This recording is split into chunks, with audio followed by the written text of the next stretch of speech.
இயேசு சிலுவையிலே மரிக்க வேண்டுமா, இயேசு ரத்தம்தான் சிந்தி வேண்டுமா என்பதற்கு நான் ஒரு சின்ன கேள்வியை கேட்க விரும்புகிறேன்.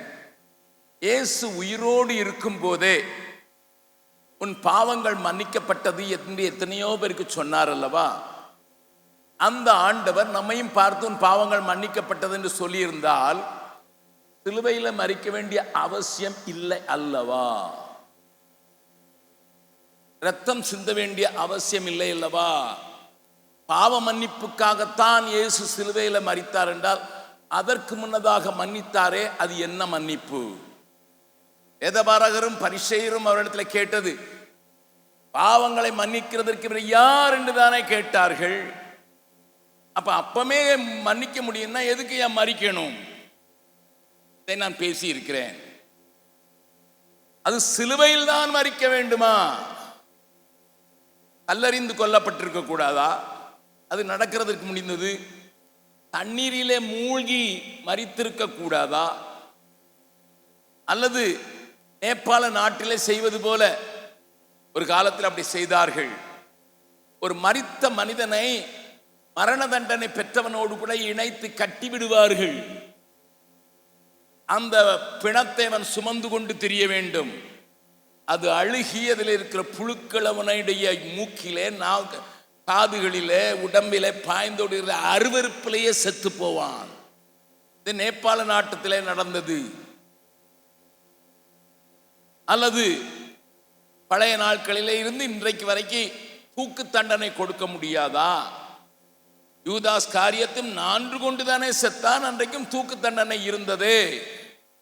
அல்லது பவுலை போல வெட்டப்பட்டு, யோவான் ஸ்நானை போல வெட்டப்பட்டு மரித்திருக்க கூடாதா?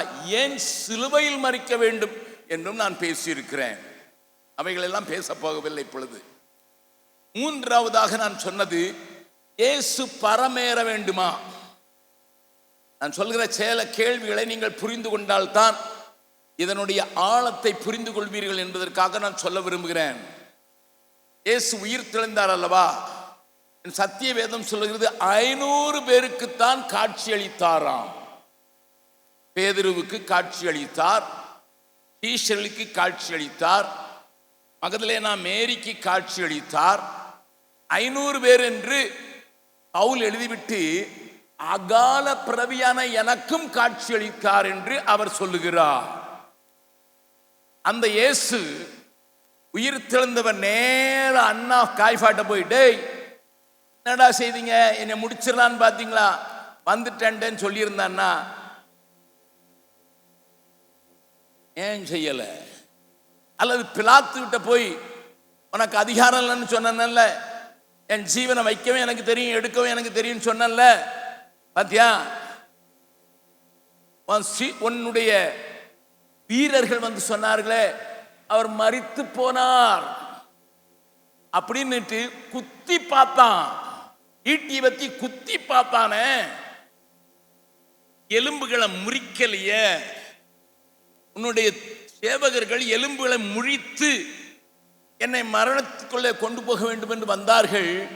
ஆனால் மரித்திருக்கிறதை கண்ட அவர்கள் குத்தி பார்த்து ரத்தமும் தண்ணீரும் புறப்பட்டு போக வைத்தார்களே. பிலாத்துவே, ஆனாலும் மரித்தேன், சதா காலம் உயிரோடு இருக்கேன்னு சொல்ல வந்திருக்கேன்னு போய் நான் காட்ட முடியாதா? காரியம் ஈஸியா முடிஞ்சிருக்கும்ல,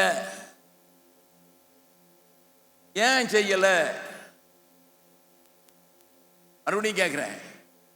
இல்ல, உயிரோடு இருந்து அவனுங்களுக்கு தான் காட்ட வேண்டாம்.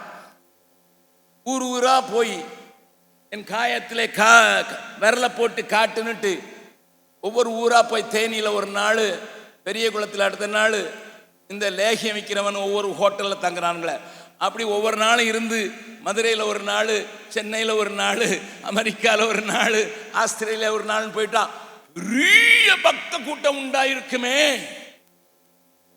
அது இல்லாமல் இவர் மேலே போயிட்டாரு. பக்கத்தில் கையை பிடிச்சி கேளுங்க, நான் கொஞ்சம் இன்னைக்கு தொந்தரவு பண்ணாமல் விட மாட்டேன், கேளுங்க, உங்களுக்கு தெரியுமா எதுக்குன்னுட்டு. ஹலோ, தெரிஞ்சவங்க கையை வைத்துங்க பார்க்கலாம். தெரியாதா? என் செய்தி நீங்க கேட்டிருக்கீங்கன்னு அர்த்தம். நல்லா கவனிங்க. ஆண்டவரே சொன்னார், நல்ல வசனத்தையும் பார்க்க விரும்பவில்லை, அதை காண்பிக்கிறதுக்கு முன்னதாக ஒரு சின்ன காரியத்தை காண்பித்து கொடுத்து விட்டு ஆண்டவர் சொன்னதை காண்பித்து அதுக்கு பிறகு தான் பாட போறோம். நேற்று பாட்டை விளக்கம் பண்ணி பாட்டு சொல்லி கொடுத்தேன். என்னோடு கூட சேர்ந்து திருப்புங்கள். யோவான் எழுதின சுவிசேஷம் 12வது அதிகாரம். ஆண்டவர் இங்கே ஒரு காரியத்தை செய்கிறதை நீங்கள் பார்க்கும்படியாக நான் கேட்கிறேன். 20வது வசனத்திலிருந்து சில வசனங்களை வாசிக்க போகிறோம். பண்டிகையில் ஆராதனை செய்ய வந்தவர்களில் சில கிரேக்கர் இருந்தார்கள். அவர்கள் கலிலேயா நாட்டு பெத்சாயிதா ஊரான் ஆகிய பிலிப்பினிடத்தில் வந்து, ஐயா, இயேசுவை காண விரும்புகிறோம் என்று அவனை கேட்டுக்கொண்டார்கள். நல்லா கவனிங்க, இந்த சம்பவத்தை வீட்டில் போய் படிக்கும்படியாய் நான் கேட்கிறேன். யோவான் எழுதின சுவிசேஷத்தை நீங்கள் படிக்கும் போது ஒரு முக்கியமான காரியத்தை அறிந்து கொள்ள வேண்டும். முதல் 12 அதிகாரங்கள் ஆண்டவர் வெளிப்படையாக பொதுமக்கள் மத்தியிலே உலாவி வந்து அவர்களோடு இடைப்பட்ட காரியங்களை எழுதுகிற காரியம். மறுபடியும் சொல்கிறேன், the first 12 chapters are among the people. ஆனால் 13வது அதிகாரத்திலிருந்து 21வது அதிகாரம் வரைக்கும் அவர் பொதுமக்களோடு கூட இடைபடவும் இல்லை. 13வது அதிகாரத்திலிருந்து 21வது அதிகாரம் வரை ஆண்டவராகிய இயேசு தன்னுடைய சீஷரிடத்தில் மாத்திரம்தான் இடைப்பட்டார். நீங்க யோவான் சுவிசேஷத்தை படிச்சா ரெண்டையும் தனித்தனியா பிரிச்சு படிக்கிறதுக்கு உங்களுக்கு பாஸ்டருங்க சொல்லி கொடுக்கலன்னா நான் இப்ப உங்களுக்கு சொல்றேன். ஏதோ ஆதியில வார்த்தை இருந்ததுன்னு ஆரம்பிச்சு கட கட கட கட கட கட கடன்னு பேதுருவே அன்பு குருவாயாக என்ன நிறுத்தி விடாதீர்கள். பகுத்து படிக்க வேண்டும். மீன் பிடிக்கிறீங்க, நேர எடுத்துட்டு வந்து சட்டியில போட்டு அப்படியே சாப்பிடுறவங்க எத்தனை பேர் கையை வைத்துங்க பார்க்கலாம். உடனே கேட்குறாங்க, நாங்கள் என்ன காட்டு மிராண்டியா? காட்டு மிராண்டி தான் அப்படி சாப்பிடுவான். பக்கத்தில் உங்க இப்போ கை கழிச்சுங்க. நீங்கள் பைபிள் வாசிக்கிறத பார்த்தா இல்லைங்க, உங்களை பார்த்தா காட்டு மிராண்டியா தானே இருக்கீங்க. அதுக்குள்ள குடல் இருக்கு, அதை எடுக்கணும்.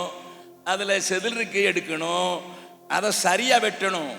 நான் தூத்துக்குடியில் வளர்ந்தவன் ஆகையினால அங்கே உள்ளவங்க சொல்லுவாங்க, வாழை மீனை நேராக வெட்டக்கூடாது, சரிச்சு வெட்டணும், அப்போ தான் முள் ஈஸியாக வரும். தெரியுமா? எந்த மீனை எப்படி வெட்டணுங்கிறதெல்லாம் நமக்கு தெரியும். ஆனால் வேதம் மட்டும் இதுதான் உனக்கு ஜீவ அப்பன்னு சொன்னால் அதை எப்படி சுடணும்னு தெரியாது, அதை எப்படி புசிக்கணும்னு தெரியாது. அம்மா மார்ட்ட கேட்டு பாருங்க, இல்லைன்னா சில வீட்டில் ஐயா மாதிரி தான் சமைக்கிறாங்க. ஐயா மார்ட்ட கேட்டு பாருங்க, சமைக்கிற ஐயா மார்ட்ட மீனை, வாழை மீனை அப்படி வெட்டினாதான் அதில் முள்ளை சீக்கிரமாக எடுக்க முடியும். இப்படி வெட்டினீங்கன்னா உங்கள் பிள்ளைக்கோ உங்கள் வீட்டுக்காரருக்கோ நிச்சயமாக தொண்டையில் மாட்டிக்கும். இதெல்லாம் அந்த காலத்தில் அம்மா சொல்லி கொடுத்தாங்க. இப்போ பிள்ளை கம்ப்யூட்டரை படித்ததுனால கம்ப்யூட்டரில் போய் பார்க்குது, மீன் கறி வைப்பது எப்படி, மீன் கறி எப்படி வைக்கிறதுன்னா அதில் எப்படி மீனை வெட்டுறதுன்னு சொல்லலை. அதனால தாறுமாறாக வெட்டி குழம்பு வச்சா வீட்டுக்காரனுக்கு அடுத்த நாள் இல்லை, அப்பமே வாந்தி பேதி. அவன் சொல்றான், நீ மீன் கறியெல்லாம் வச்சது போதும், கடையிலே வாங்கி சாப்பிடலாம். இதுதான் இன்னைக்கு சபையிலையும் நடக்குது. இந்த காரியத்தை முழுசும் சாப்பிட்றதுக்கல்ல, பிரிச்சு சாப்பிடுங்க. அப்ப யோவான் எழுதின சுவிசேஷத்தை பார்க்கும்போது முதல் 12 அதிகாரங்கள் பப்ளிக் மினிஸ்ட்ரியில பொதுமக்களோடு கூட அவர் உரையாடினவைகள், செய்தவைகள் எழுதப்பட்டிருக்கிறது. 13வது வசனத்திலிருந்து ஆண்டவர் 13லிருந்து 21வது அதிகாரம் வரைக்கும் தன்னுடைய 12 சீஷர்களை மாத்திரம் டீல் பண்ணுவதை பார்க்கலாம். ஏன்னா அவர் பாலஸ்தீனாவை விட்டு வெளியே போகவே இல்லை. ஆனா இந்த சுவிசேஷம் உலகம் முழுவதும் போகணும் என்று வாஞ்சித்தார். யாரை கொண்டு?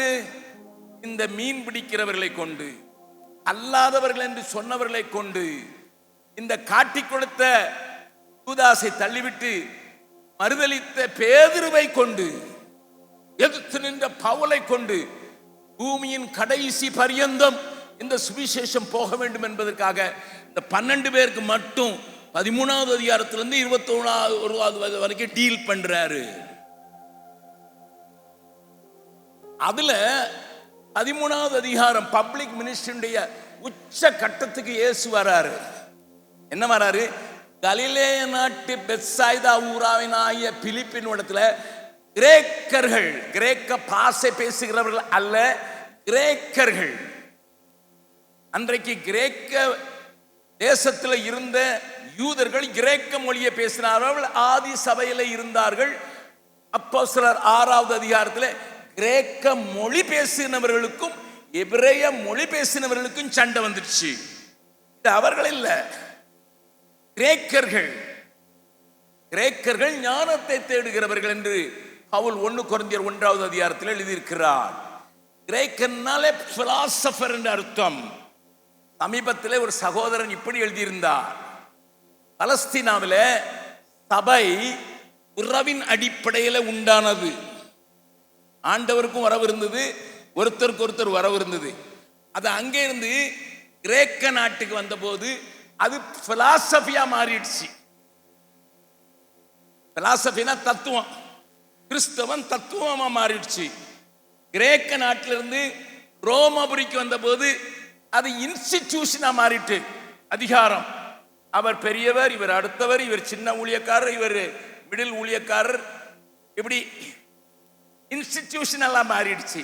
Head master, HODs, class teacher, LKG teacher, அந்த மாதிரி ஸ்கூல்ல இருக்கிற மாதிரி ரோம நாட்டுக்கு வந்த போது அது இன்ஸ்டிடியூஷனலைஸ்டா மாறிடுச்சு.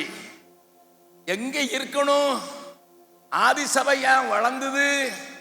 ஆதி சபையில அண்ணன் தம்பி அக்கா தங்கச்சிங்கிற உறவில உண்டாச்சு.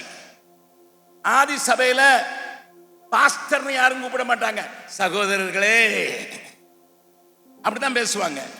ஆனா இப்போ யாரை கேட்டாலும் பாஸ்டர்களை சொல்றதுன்னு சொன்னாங்க. நீங்க உங்களை சொல்லி குற்றம் இல்லை. இப்போமோ பழைய காலத்துல ஆண்டவரை ஏற்றுக்கொள்ள முன்னால கேட்ட ஒரு சினிமா பாட்டு ஞாபகம் வருது, உன்னை சொல்லி குத்தம் இல்லை.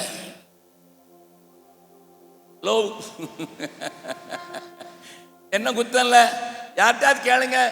ஒரு சின்ன 10 பேரை வச்சுதான் சபை வச்சிருப்பாரு. உங்க பேர் என்ன? பாஸ்டர் சோன் சோ. நீ 10 பேருக்கு பாஸ்டர், எனக்கு பாஸ்டரா? ஹலோ, நீ 10 பேருக்கு பாஸ்டர், எனக்கு நீ பாஸ்டர் இல்லப்பா. என்னைய யாராவது பாஸ்டர்னு கூப்பிட்டா நான் உடனே சொல்றேன், எதுக்கு பிரதர் கெட்ட வார்த்தை சொல்றீங்க? அதனால யாரும் என்னைய பாஸ்டர்னு அங்கிள்னு கூப்பிடு, இல்லைன்னா அண்ணன் கூப்பிடு, இல்லைன்னா தம்பின்னு கூப்பிட்டாலும் பரவாயில்ல. தம்பின்னு கூப்பிட்டா எனக்கு ரொம்ப சந்தோஷம். ஏனென்றால் ஆதி சபை உறவின் அடிப்படையில் உருவானது. அப்போஸ்தலனாகிய பேதுரு தன்னுடைய நிருபத்தில் எழுதும்போது, மூப்பர்களின் உடன் மூப்பனாகிய நான் எழுதுகிறேன்.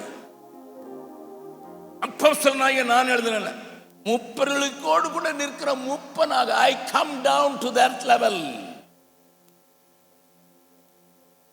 கவனிங்க, நிறைய மாறிட்டோம்ல. பக்கத்தில் இருக்கிற நிறைய மாறிட்டோமே. ரோமன் கத்தோலிக்கம் கொடுத்த பெரியது போப், ஆர்டினல், அதுக்கு பிறகு அந்த பிஷப்பு, அதுக்கு பிறகு பிஷப்பு, அது இப்ப நமக்கு கீழே இருந்து வந்திருக்குது. இப்போ பாஸ்டர் கூட பிஷப் சோன் போடணும், மதிப்பு. ஹலோ, இந்த ஆள் வந்தாலே அணுகுண்டு வைப்பான், சொல்றீங்களா? கவலை இல்லை. தீவிரவாதி அவனையும் அழிக்கணும்ட்டு குண்டை கட்டிக்கிட்டு போனான்னா சத்திய வேதத்தை சுமந்து அந்த சத்தியம் வெடிச்சு அதனால கொஞ்சம் பேர் ஆள விழுந்து கத்தரே தெய்வம் சொன்னான்னா அது நல்லது. பிலிப்பிடத்துல இருந்து ஐயா இயேசுவை காணோம். நிறைய பேர் சொல்றாங்க, மரித்தோரை உயிரோடு எழுப்பிட்டாரு, குருடன் கண்களை திறந்துட்டாரு, மொடவனை நடக்க வச்சுட்டாரு. அவங்க இந்த அந்த கிரேக்கர்கள் முறைப்படி நேர இயேசுட்ட போக கூடாது, பிலிப்பிட்ட போய் கொஞ்சம் ரெக்கமெண்ட் பண்றீங்களா? அவன் என்ன செஞ்சான்? அடுத்த வசனம், பிலிப்பு வந்து அதை அந்திரேயாவுக்கு அறிவித்தான். ஆமா, இவர் கொஞ்சம் க்ளோஸ். பின்பு வெயிட் ஆமா, ஐயாவை பார்க்கணும்னா முதல்ல இவரை பார்த்து அதுக்கு பிறகு அவரை பார்த்து அதுக்கு பிறகு பார்க்கணும். ஏன்னா ஐயா பெரிய ஆளு. ஹலோ, பீகாருக்கு வாங்க, எங்க வீட்டுக்குள்ள பெட்ரூம் வரைக்கும் உங்களுக்கு வரலாம். நீங்க யாரெல்லாம் சொல்ல வேண்டாம். எங்க வீட்டில் இப்பதான் நாய் ஒன்று வச்சிருக்கோம். அது வந்து மோந்து பார்த்துட்டு வாலாட்டும். நீங்க யாரா இருந்தாலும் சரிதான். நீங்க என்னைய கொல்ல வந்திருந்தாலும் உங்களை பார்த்து வாலாட்டும். நல்ல காரியம் செய்ய வந்திருக்கேன், அந்த ஆள் ரொம்ப அட்டகாசம் பண்றான். எங்க பெட்ரூம் வரைக்கும் வரலாம். எங்க வீட்டுக்குள்ள வந்து உங்களுக்கு தேவையானதை எடுத்துட்டு போகலாம். என் சகோதரரை வைத்துக் கொண்டுதான் சொல்றேன். மனைவியை தவிர வேற எதையும் எடுத்துட்டு போகலாம். எதுக்கு சொல்றேன் தெரியுமா? எதுக்கு சொல்றேன் தெரியுமா? என்ன சந்திக்கிறதுக்கு நான் என்ன பெரிய மோடியா? நான் உங்க உறவினர் ஐயா. எங்க அப்பாவும் உங்க அப்பா ஒண்ணுயா. உங்க அப்பாவும் எங்க அப்பா ஒண்ணுயா. பரலோகத்தில் இருக்கிற எங்கள் பிதாவே நீனும் சொல்ற, நானும் சொல்றேன். ஆனா இங்க வந்த மட்டும் ஏசு சிலருக்கு பெரியப்பாவா ஆயிடுறாரு, ஏசு சிலருக்கு மாமா ஆயிடுறாரு. பக்கத்துல கைப்பிடிச்சு கேளுங்க, பரலோகத்தில் இருக்கிறது உங்களுக்கு என்ன உறவு கேளுங்க. பிதாதானா? நீங்களும் பிதாவை தொழுது கொண்டிருக்கிறபடினால நானும் தொழுது கொண்டிருப்படினால ஐக்கியமாயிருக்கிறோம். நம்புறவங்க மாத்திரம் ஒரு ஓர கையில வயரை தட்டிலாம். சிலர் சொல்லுவாங்க, அவர் பெரிய ஊழியக்காரரு, கனம் பெற்ற ஊழியக்காரரு. எவ்வளவு வெயிட் இருக்கிறாரு? வெயிட்டான ஊழியக்காரர் பிரதர். அகஸ்டின் ஜெபக்குமார் கீழே 1072 சபைகள் இயங்கி வருகிறது, உண்மைதான். 315 இடத்துல சபை கட்டளம் கட்டி இருக்கிறது, உண்மைதான். 25,000 பிள்ளைங்களை படிக்க வைக்கிறது, உண்மைதான். 3000 பிள்ளைகளுக்கு சோறு போட்டு சாப்பாடு கொடுத்து வேச்சாரத்தில் பிறந்த பிள்ளைங்க, நசுக்கப்பட்ட பிள்ளைங்க, ஆதிவாசி பிள்ளைங்க, அநாத பிள்ளைங்க, அவ்வளவு வரையும் வளர்க்கறது உண்மைதான். பாஸ்டர் ராஜனை கேட்டு பாருங்க, அவர்லாம் பல தடவை வந்திருக்கிறாரு. போன மாசம் கூட பீகார்ல வந்து கொஞ்சம் ஊழியம் செஞ்சுட்டு வந்தாரு. நான் பெரிய ஆளா? நான் பெரிய ஆளா ஐயா? உலகம் முழுவதும் சுற்றி வருகிறேன். என் செய்தி உலகத்தில் அநேகரை ஊழியக்காராக ஆக்கிருக்கு, அநேகரை ரட்சித்திருக்கு. சோத்திரம். வசனமும் என் உடையது இல்லை, ஆவியும் அவருடைய இல்லை, மக்களும் என்னுடையவர்கள் அல்ல, அவரே அவர்களை உண்டாக்கினார். எனக்கு கொஞ்சம் 5 கிருபை கொடுத்திருந்தானா என்கிட்ட 5க்கு கணக்கு கேட்பாரு. 2 கொடுத்திருந்தாருன்னா 2 கேட்பாரு. 1 கொடுத்திருந்தாருன்னா 1 கொடுப்பாரு. எனக்கு 5 கொடுத்திருக்காருன்னா 5க்கு நான் கணக்கு கொடுக்கணும். அப்ப அதிகமா கனம்னா அதிகமா கணக்கு கொடுக்கணும். பக்கத்துல இருங்க, அதிகமா கனத்தை தேடினா அதிகமா கணக்கு கொடுக்கணும்.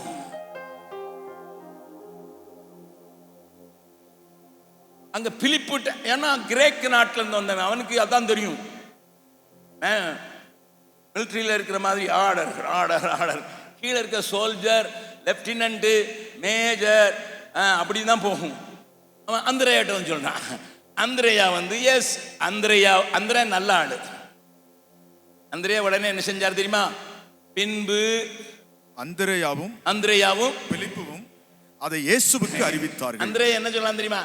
I am not an important man. நான் தான் எங்க அண்ணனை பிலிப்பை கொண்டு வந்தேன்டா. எங்க அண்ணன் பேதுருவை நான் தான் கூட்டிட்டு வந்தேன். இப்போ அவனுக்கு ஆண்டவர் முதல் ஸ்தானம் கொடுத்துட்டாரு. நான் சண்டை போட மாட்டேன். எங்க வீட்டில் வந்து பிரதான சீசன் ஆயிட்டான். ஏன்னா என்ன காட்டில் அவன் படுக்குன்னு கேட்டுருவான். மூளையா கேட்கிறானா இல்லையா கேட்டு வச்சிருவான். வா, நானும் நீனும் ஒரே லெவல் தான்ப்பா, வா கம். அந்திரேயாவும் பிலிப்பும் அதை இயேசுவுக்கு அறிவித்தார்கள். நேரம் அந்திரேயா போய் சொல்லியிருக்க வேண்டியதானே? பக்கத்தில் இருக்கு சொல்லுங்க, அந்திரேயாவின் ஆவி இருக்கா?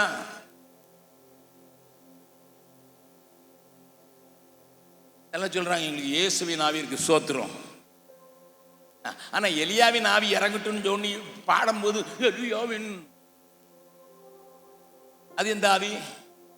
அந்திரேயா கிட்ட இருந்த இந்த ஆவி இழுத்து, நான் போய் நிற்க மாட்டேன், நீனு வாப்பா. அப்படி அறிவித்ததும் போது இயேசு உடனே என்ன சொன்னார்? I become a world famous man now.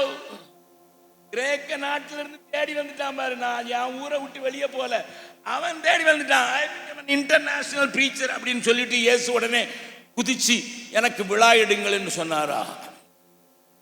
அடுத்த வசனத்தை வாசிங்க. அப்பொழுது இயேசு அவர்களை நோக்கி, மனுஷகுமாரன் மகிமைப்படும்படியான வேளை வந்தது. மெய்யாகவே மெய்யாகவே நான் உங்களுக்கு சொல்லுகிறேன், கோதுமை மணியானது நிலத்தில் விழுந்து சாகாவிட்டால் தனித்திருக்கும், செத்ததையாகில் மிகுந்த பலனை கொடுக்கும். செத்தாதான் அதிக பலன். அவர் சாகிறதான் சொல்லுனாருன்னு நினைக்காதீங்க. வாசிக்க தொடர்ந்து. தன் ஜீவனை சிநேகிக்கிறவன் அதை இழந்து போவான். இந்த உலகத்தில் தன் ஜீவனை வெறுக்கிறவனோ அதை நித்திய ஜீவ காலமாய் காத்துக் கொள்ளுவான். இதுக்கு யாரு இந்த வசனம்? யாருக்கு சொல்லுங்க? நமக்கு தேவையானது மட்டும் எடுத்துக்கிடுறது. கோதுமை மணி போல் மடிந்திடுவேன்னு பாடும்போது நல்லா தான் இருக்குது. இந்த வசனம் தான், தன் ஜீவனை சிநேகிக்கிறவன் அதை இழந்து போவான். உனக்குள்ளேயும் டெத் நடக்கணும். நான் சாகிற மாதிரி நீனும் சாகணும். அடுத்த வசனத்தை வாசிருங்க. ஒருவன் எனக்கு ஊழியம் செய்கிறவனானால், ஒருவன் என இந்த வசனத்தை ஊழியக்காரங்க அடிக்கடி சொல்லி ஜெபம் பண்ணுவாங்க. நான் உனக்கு ஊழியம் செய்கிறேன், நான் எங்கே இருக்கிறேன் அங்கே நீ இருப்பேன், நீர் பிதாவானவர் எனக்கு கனம் பண்ணணும், கனம் பண்ணணும். பக்கத்தில் கை பிடிச்சிக்கலாம். உங்களை நாங்கள் கனப்படுத்த விரும்புகிறோம். சொல்லுங்க சொல்லுங்க, நல்ல கை. உங்களை நாங்கள் கனப்படுத்த விரும்புகிறோம், ஆனால் அதுக்கு முன்னால் உங்களை புதைக்க விரும்புகிறோம். அந்த வசனம் சொல்லுது. நிறைய ஊழியக்காரங்களுக்கு இந்த சின்ன ரகசியமே தெரியல. இதுதான் ஒரு காரியத்தை வாசித்தா, ஒரு வசனத்துல சொந்த பாராட்டினீங்கன்னா முன்னால பின்னால என்ன இருக்குன்னு பாருங்க. ஆண்டவர் சொல்ற, ஒருவன் எனக்கு ஊழியம் செய்வானால் என்னை பின்பற்ற கிடவை. ஏன்னா இதான் என் வழி. நான் எங்க இருக்கிறேன் அங்கே அவன் ஊழியக்காரன் இருப்பான். ஒருவன் எனக்கு ஊழியம் செய்தால் அவனை பிதாவானவர் கனம் பண்ணுவார். இந்த கனம் பண்ணுவாரை மட்டும் எடுத்துக்கிட்டோம். முன்னால் இருக்கிற மரணத்தையும் புதைக்கப்படுகிறதையும் அடிக்கப்படுறதையும் மறந்துட்டோம். வேர்ல்டு ஃபேமஸ் ஆகணும்னு ஆசை இருக்குது, ஆனா சாகிறதுக்கு இஷ்டமா இல்லை. தேவன் உங்களோடு கூட பேசுவாராக. அப்ப நான் கேட்கிறேன், அப்ப மரிக்க வேண்டிய அவசியத்தை ஆண்டவர் இங்க உளுத்துற. அதையும் பேசல. மரத்துக்கு ஏன் எடுக்கப்பட்டார் என்றால், ஆண்டவர் சொல்றாரு, நான் பிதாவினிடத்தில் வேண்டிக் கொள்வேன், அவர் உங்களோடு கூட இருக்கும்படியாக ஆவியை, பரிசுத்த ஆவியை அனுப்புவார். அவர் வந்து உங்களுக்குள்ளே வாசம் பண்ணுவார். அப்போ நீங்க என்னைய காட்டுங்க. தலைமுறை தலைமுறைக்கா இயேசு இப்படி ஊரை சுத்திட்டு வந்தா வெறும் பக்த கூட்டம் உண்டாயிருக்கும். தமிழ்நாட்டில் சமீபத்தில் நடந்தது, முருக பக்தர்களுக்குன்னு ஒரு மாநாடு நடந்தது இல்ல? ஆமா, அது அரசியல் நோக்கத்தோடு நடந்தது என்பது உங்களுக்கு தெரியும். பக்கத்தில் இப்ப கேளுங்க, பக்தனா கேட்டு வச்சிருங்க. இயேசுவுக்கு பக்தன் அல்ல. பக்தன் கண்ணை மூடிட்டு போவான். நான் வடநாட்டுக்கு உங்களை கொண்டு போறேன், அங்க நிறைய பேர் இருக்கிறாங்க. ஆசிரம் பாபான்னு ஒருத்தர் இருக்கிறாரு, பக்த கோடிகள் இன்னைக்கு இருக்கிறாங்க. அவர் உள்ள இருக்கிறாரு. அவருக்கு ஆயுள் தண்டனை கொடுத்துட்டாங்க. ஏன்னா தாடி நரைச்சாலும் மீச நரைச்சாலும் ஆசை நரைக்க இருக்குல்ல. வந்த பொம்பளைங்க மேலாம் கை வச்ச உடனே உள்ளத்துக்கு போட்டாங்க. ஆனா பக்தர்கள் இருக்காங்க. பக்தன் குருவை பார்க்க மாட்டான், சீஷன் குரு போல மாறுவார். அப்போ உங்களைத்தான் நம்பி இந்த உலகம் முழுவதும் இயேசுவை காண விரும்புகிறோம் என்று சொல்கிறவர்களுக்கு நீங்க தான் பதில். நீங்க தான் பதில். அதனாலதான் அந்த பாடலை எழுதினேன். என்னோடு கூட சேர்ந்து பாடுவீர்களாம்? நேற்று தினத்தில் சொல்லிக் கொடுத்த பாடலை, தேவை தேவை தேவை. ஒரு நேரம் தான் பாட போறேன். தம்பி எபனேசர் சொன்னது போல இந்த நேரத்தில் அவங்க காணிக்கை எடுக்கிறவங்க எடுத்துக்கிடுவாங்க, அல்ல எடுத்திருப்பாங்கன்னு நினைக்கிறேன். ஆனா இருதயத்தின் ஆழத்திலிருந்து ஒவ்வொரு வார்த்தையும் புரிந்து பாடலாம். தேவை தேவை தேவை, தேசத்தில் தேவனை காண்பிக்கும் மனிதர்கள் தேவை தேவை தேவை, உம்மோடு நடந்திட உள்ளம் துடிக்குதையா,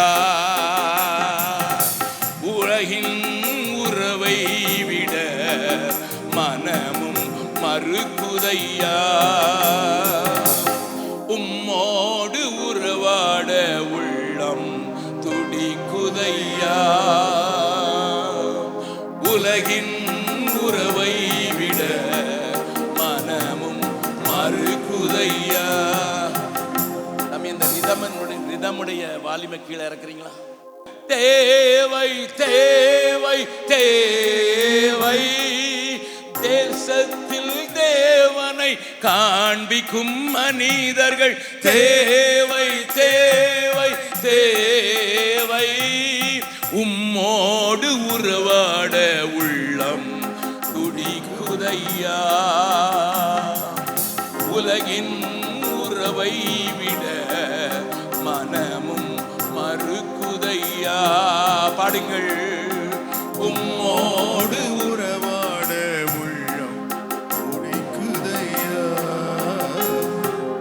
உலகின் உறவை விட மனமும் மறுக்குதையா.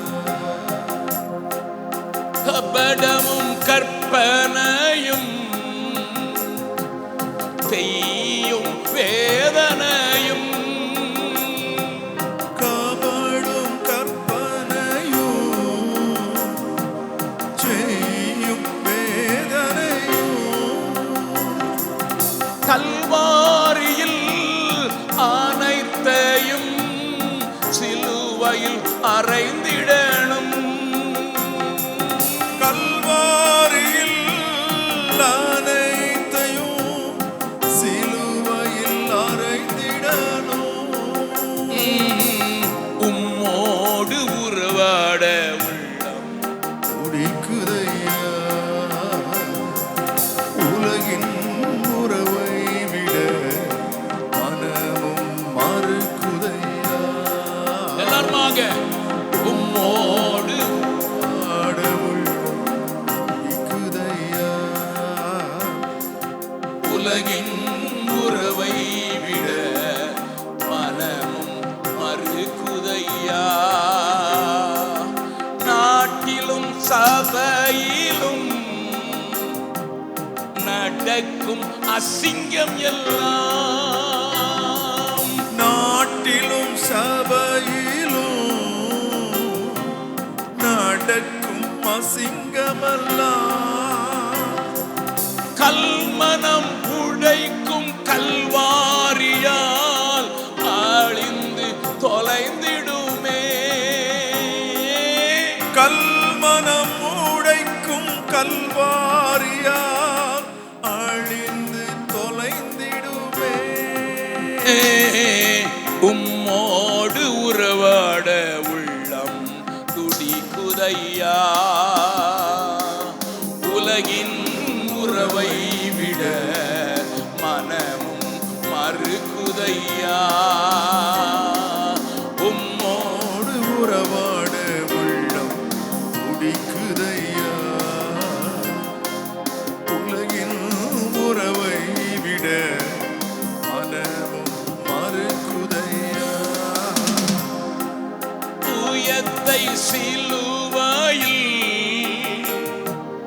அறைந்தோர் தேவையின்று. சூயத்தை சிலுவையில் அறைந்தோர் தேவையின்று. துற்றாரும் உற்றாரும் உலகமும் இயேசுவை கண்டிடணும். சுற்றாரும் உற்றாரும் உலகமும் இயேசுவை கண்டிடணும். உம்மோடு உறவாட உள்ளம் துடிக்குதையா. உலகின் உறவை விட மனமும் மறுக்குதையா. உம்மோடு உறவாட துடிக்குதையா. உலகின் உறவை விட மனமும் மறுக்குதையா. நேற்றைய தினத்து போல நேற்று தினத்தில் அந்த கவியை பாடும்போது, கடைசி கவியை பாடும்போது ஒப்பு கொடுத்தோம் அல்லவா? எழுந்து நின்று அந்த கடைசி கவியை தேடிடும் கண்கள் என் மேல் படுகிறதே, தேய்ந்த கால்கள் என் உள்ளத்தை முழுவதும் நொறுக்கிடுதே. ஆண்டவரே, உம்மோடு நடந்திட, உறவாட மாத்திரமல்ல நடந்திட. உறவாடன்னா போன்ல கூட உறவாட முடியும், நடக்கன்னா பிசிக்கலா நடக்கணும். நடந்தா இதயம் துடிக்கும், உலகத்தின் இழுப்பும் தானாய் மறையும். அவரை காண்பிப்பதற்கு தடை இல்லை. அதனால அந்த கவியை மாத்திரம் இருதயத்தின் ஆழத்தில் ஜெபமாக பாடி இந்த நாளின் வார்த்தைக்கு கடந்து போகலாம். தேடிடும் கண்கள் என் மேல் படுகிறதே, தேடிடும் கண்கள் என் மேல் படுகிறதே, தேய்ந்த கால்கள் என் உள்ளத்தை முழுவதும் நொறுக்கிடுதே.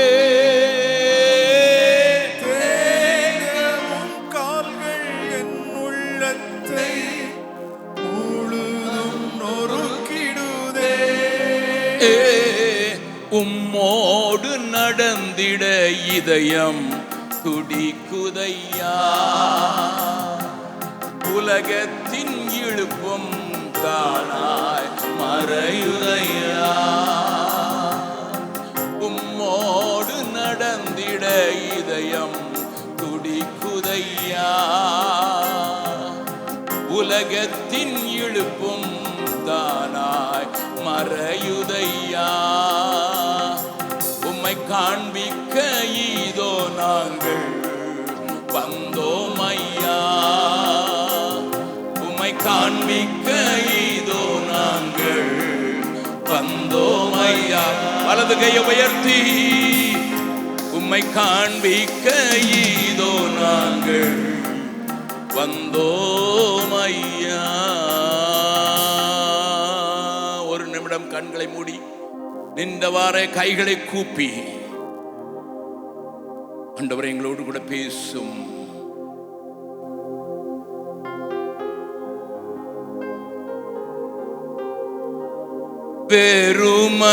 வெறுமையான பாத்திரம் நான் பெருத்து தள்ளாமலே, நீரம்பி வழியும் பாத்திரமா விளங்க செய்திடுமே. வெறுமையான பாத்திரம் நான் வெறுத்து தள்ளாமலே, வழியும் பாத்திரமா விளங்க செய்திடுமே.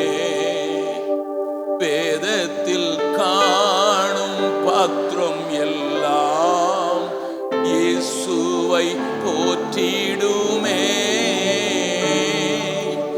என்னையும் அவ்வித பாத்திரமாய் வணைந்து கொள்ளுமே.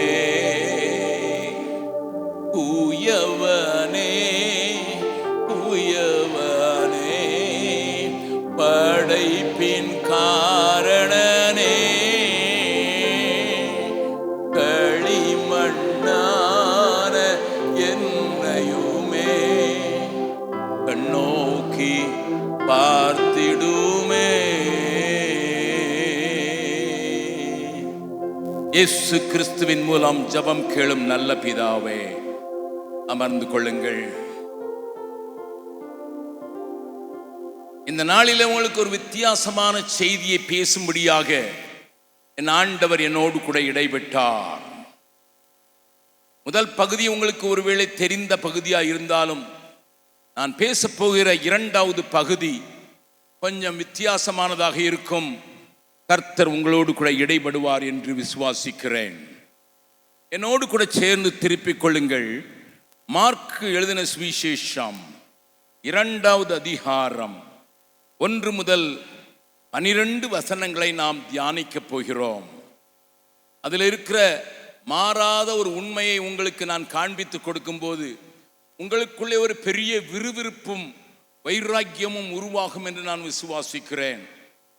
நன்றாக அதை புரிந்து கொள்ளும்படியாக சில காரியங்களை முன்னுரையாக சொல்லிவிட்டு கொஞ்சமாக உங்களை ஆழத்தில் எடுத்து செல்ல விரும்புகிறேன். நான் சொன்னது போல 2வது பகுதி உங்களுக்கு ஒருவேளை புதிதாக இருக்கலாம். வாசிக்கலாம் 1வது வசனத்தை. சில நாட்களுக்கு பின்பு அவர் மறுபடியும் கப்பர்நகூமுக்கு போனார். மார்க்கு எழுதும் போது சில வார்த்தைகளை அவர் தெரிந்தெடுத்து தெளிவாக எழுதுகிறதை மார்க் எழுதின நிருபத்திலே அவருடைய காஸ்பல் சுவிசேஷத்திலே வாசிக்கிறோம். ஏன் 2 வார்த்தைகளை அவரை உபயோகப்படுத்த? சில நாட்களுக்கு பின்பு, மறுபடியும். அங்கே என்ன சொல்ல விரும்புகிறார்? இதற்கு முன்னதாக அவர் கப்பர்நகூமுக்கு போனார். அதைத்தான் நாம் 1வது அதிகாரத்திலே வாசிக்கிறோம். 1வது அதிகாரத்தில் வாசித்த போது கப்பர்நகூமிலே என்ன நடந்தது என்பதை நான் உங்களுக்கு கொஞ்சம் காட்டி கொடுக்கட்டும். 1வது அதிகாரத்தில் என்னோடு கூட சேர்ந்து 21வது வசனத்தை பார்க்கலாம். பின்பு கப்பர்நகூமுக்கு போனார்கள். உடனே அவர் மார்க் எழுதின சுவிசேஷத்தில் இந்த உடனே என்கிற வார்த்தை அடிக்கடி உபயோகப்படுத்தப்படும். ஏனென்றால் ரோமர்களுக்கு என்ன செஞ்சாலும் உடனே செய்யணும். அவர்கள் சோம்பேறித்தனமாக இருக்க முடியாது. அவர்கள் மிலிட்டரி அந்த ஸ்ட்ரென்த்தை ஒவ்வொரு ரோமனும் கூட தன்னுடைய வாழ்க்கையிலே அபியாசப்படுத்துகிறவன். ஏனென்றால் அவனுக்கு 2 காரியங்கள் மேல அதிக கவனம். பவர், வல்லமை. அது அவனுக்கு ரொம்ப பிடித்தமான ஒரு காரியம். 2வது பங்க்சுவாலிட்டி. நல்லா கவனிங்க. ஐரோப்பாவுக்கு பிரயாணம் பண்ணுகிறவர்கள் நீங்கள் போய் பார்த்தீர்கள் என்றால் பல நகரங்களிலே இன்றைக்கும் ரோமர்கள் 2000 ஆண்டுகளுக்கு முன்னதாக இயேசு இந்த உலகத்தில் இருந்தபோது அவர்கள் கட்டுவித்த கட்டடங்களை நீங்கள் பார்த்தால் பிரமித்து போவீர்கள். இன்றைய கட்டடங்களை அந்த கட்டடங்களோடு கூட ஒப்பிட்டு கூட பார்க்க முடியாது. அநேக பழைய ரோமருடைய பட்டணங்களுக்கு நான் போயிருக்கிறேன். ஒரு இடத்துல ஒரு பெரிய சுவிட்சர்லாந்து தேசத்தில் ஒரு பெரிய மியூசியம் வைத்திருக்கிறார்கள். அதில் ரோமாபுரி 3000 ஆண்டுகளுக்கு முன்னதாக ஒரு பெரிய பூகம்பத்தை, எரிமலையை சந்தித்தது என்பதை 3000 ஆண்டுகளுக்கு முன்னதாக நடந்ததை படக்காட்சியாக காண்பித்து அதை அவர்கள் சரியாக்கி அதில் எப்படி கட்டடங்கள் இருந்தது என்பதெல்லாம் உருவம் அமைத்து வைத்திருக்கிறார்கள். சுவிஸ் தேசத்துக்கு போகிறவர்களுக்கு இந்த பொருட்காட்சி அல்லது மியூசியம் அது பார்ப்பதற்கு மிகவும் வினோதமாயிருக்கும் 3000 ஆண்டுகளுக்கு முன்னதாக. ஆனால் இந்த பூமி அதிர்ச்சியும் இந்த பூகம்பமும் வந்து அநேகரை கொன்று போட்டது மாத்திரமல்ல, அந்த கட்டடங்களை அப்படியே சாம்பலினால மூடி போட்டதை எப்படி இஸ்ரவேல் தேசத்தில் புதைந்து போனவைகள் எல்லாம் எடுத்துக்கொண்டிருக்கிறார்களோ அப்படி ரோமாபுரியர்கள் வாழ்ந்த காரியத்தில் அவர்கள் தோண்டி எடுத்து பார்த்தபோது அவைகள் இன்றைக்கும் பிரமிக்கத்தக்க விதமாக இருக்கும். ஏனென்றால் they wanted to exhibit their power. தங்களுடைய வல்லமையை வெளியே காண்பிப்பதற்கு விரும்பினவர்கள். ஆகையினால் தான் ரோமாபுரிக்கு போனீங்கனால, ரோம் பட்டணத்துக்கு போனீர்கள் என்றால் அன்றைக்கு கிறிஸ்தவர்களை பாடுபடுத்துவதற்கு கொலோசியம் என்று உண்டாக்கினார்களே, நடுவில் சிங்கங்களை விட்டு கிறிஸ்தவர்களை சாப்பிடுவதற்கு வைத்தார்களே, அதை கண்டு ரசித்தார்களே, அந்த கொலோசியத்தை பார்க்க முடியும் இன்னைக்கும். அதுவே பயங்கரமாயிருக்கும். சிங்கங்களை இங்கே அழைத்து வைத்திருந்தார்கள், அரசர்கள் இங்கே உட்கார்ந்தார்கள், ராஜகுமார்த்திகள் இங்கே உட்கார்ந்தார்கள், ஜனங்கள் எப்படி உட்கார்ந்து வேலை பார்த்தார்கள். அதில் நீங்கள் ஏறி பார்த்து கொஞ்சம் சுத்தி பார்க்கும் போதே காலெல்லாம் வலிக்கும். நான் போன தடவை போகும்போது என்னுடைய மகனை ஒருவர் அங்கே கண்டிப்பாக கூட்டிக் கொண்டு வர வேண்டும் என்று விரும்பினால் நான் இத்தாலிக்கு அவனை கூட்டிக் கொண்டு போகும்போது அவனுக்கு இது மேலே கொஞ்சம் விடுப்பு இருக்கும் என்று அவனை வலுக்கட்டாயமாக அந்த ரோமாபுரிக்கு கூட்டி போனார்கள், ரோம் நகரத்திற்கு. அதற்கு முன்னதாக நான் பலமுறை போயிருந்தாலும் ரோமுக்கு போனதில்லை. இத்தாலிக்கு பலமுறை பிரசங்கங்களுக்காக போன போது நான் ரோமுக்கு போகவில்லை. மகனோடு கூட போகும்போது தான் அந்த கொலோசியத்தை பார்க்கும்போது எனக்கு மூன்றாவது மகன், அவனுக்கு இன்னமும் 40 வயது ஆகவில்லை. அவன் டேடி கால் வலிக்கு டேடி கொஞ்சம் உட்கார்ந்துட்டு போலான்னுட்டு எனக்கு சொல்ல வேண்டிய சூழ்நிலைக்கு, அப்படி இன்றைக்கும் பிரம்மாண்டமாக இருக்கிறது. அன்றைக்கு 2000 ஆண்டுகளுக்கு முன்னதாக கிறிஸ்தவர்களை துன்புறுத்துவதற்கு மாத்திரமல்ல, கைதிகளை சிங்கங்களுக்கு இரையாக்கி அதை ரசிப்பார்கள். அவரை உபயோகப்படுத்தி என்ஜாய் பண்ண வேண்டும், இன்பமாயிருக்க வேண்டும், அது அவர்களுக்கு பொழுதுபோக்கு. எனக்கு ஆகையினால் தான் சபையின் மேல ஒரு பெரிய வெறுப்பு வந்து விட்டது. இந்த வல்லம மகான் பார்த்தானா அந்த நோட்டீஸை பார்த்து நான் அழுகிறவன். லிசன், ஆண்டவர் என்னை ஒரு சிஎஸ்ஐ குடும்பத்தில், அதுவும் ஹை ஆங்கிலிக்கன் குடும்பத்தில் இருந்துதான் ரட்சித்தா. நான் எப்பொழுதும் சொல்வேன், நான் உள்ளே ஒரு ஆங்கிலிக்கன், வெளியே ஒரு பெந்தேகோஸ்தே என்று. நான் பெந்தேகோஸ்தே அனுபவத்தை பாஸ்டர் சாம் சுந்தரம் என்கிற ஒரு பரிசுத்தவான் கூட்டத்தை நடத்தி கொண்டிருந்தார். நான் அப்பொழுது சிஎஸ்ஐ சபையில் இருந்தேன், பின் வரிசையில் போயிருந்தேன். ஏனென்றால் அடுத்த நாள் சண்டே என்னுடைய சண்டே ஸ்கூல் பிள்ளைகளுக்கு, பல்லாவரம் சிஎஸ்ஐ சபையில் இருக்கிறவர்களுக்கு கொர்நேலியுடைய கதையை சொல்ல வேண்டும். படித்து கொண்டிருந்த போது எனக்கு ஒரு உந்துதல் உண்டாயிற்று. ஏனென்றால் அதற்கு முன்னதாக என்னோடு கூட இங்கிலீஷ் எலக்ட்ரிக்கிலே பணிபுரிந்த ஒரு மந்திரவாதி இருந்தார், கேரளாவை சேர்ந்தவர். அவர் பாலாசீர் கூட்டத்தில் ரட்சிக்கப்பட்டவர். அந்த மனுஷன் என்னை பார்க்கும்போது, பிரதர் நீங்கள் ஞானஸ்தானம் எடுத்தா பவர்ஃபுல் ஆயிருவீங்க, நீங்கள் ஞானஸ்தானம் எடுத்தா பவர்ஃபுல் ஆயிருவன்ட்டு சொல்லுவாங்க. தாராள நவரேஜ் கூட்டத்தில் பாட்டு படிக்கிறதுக்காக போகுது, அவங்களும் ஞானஸ்தானத்தை பற்றி பேசுவாங்க. நான் சொன்னேன், இந்த பெந்தகோஸ்தே காரணங்களெல்லாம் பிடிச்சி அடிக்கணும்டான்னு சொல்கிற ஆள் தான். எங்கே போனாலும் ஞானஸ்தானம் ஞானஸ்தானம் ஞானஸ்தானங்கிறான்னு. அப்படி சொன்ன போது இப்போ 10வது அதிகாரத்தை படிக்கிறேன் அப்போஸ்தலர் நடபடிகளில். எனக்குள்ள ஒரு விருப்பம் உண்டாகிறது. உண்மையா என்னை ஆண்டவர் அபிஷேகித்தார் என்றால், கொர்நேலியு மேல பேதுரு பிரசங்கம் பண்ணி கொண்டிருந்த போதே அங்கே இருந்தவர்கள் மேல அபிஷேகம் வந்ததுன்னா, அன்னைக்கு ஏதாவது ஒரு ஜெப கூட்டம் எங்கேயாவது நடக்கும். ஏன்னா சனிக்கிழமையில காத்திருப்பு கூட்டம், அந்த கூட்டம் இந்த கூட்டம் எல்லாம் நடக்கும். எங்கேயாவது நான் போய் உட்காருவேன். அங்கே என் மேல யாரும் கை வைக்க கூடாது.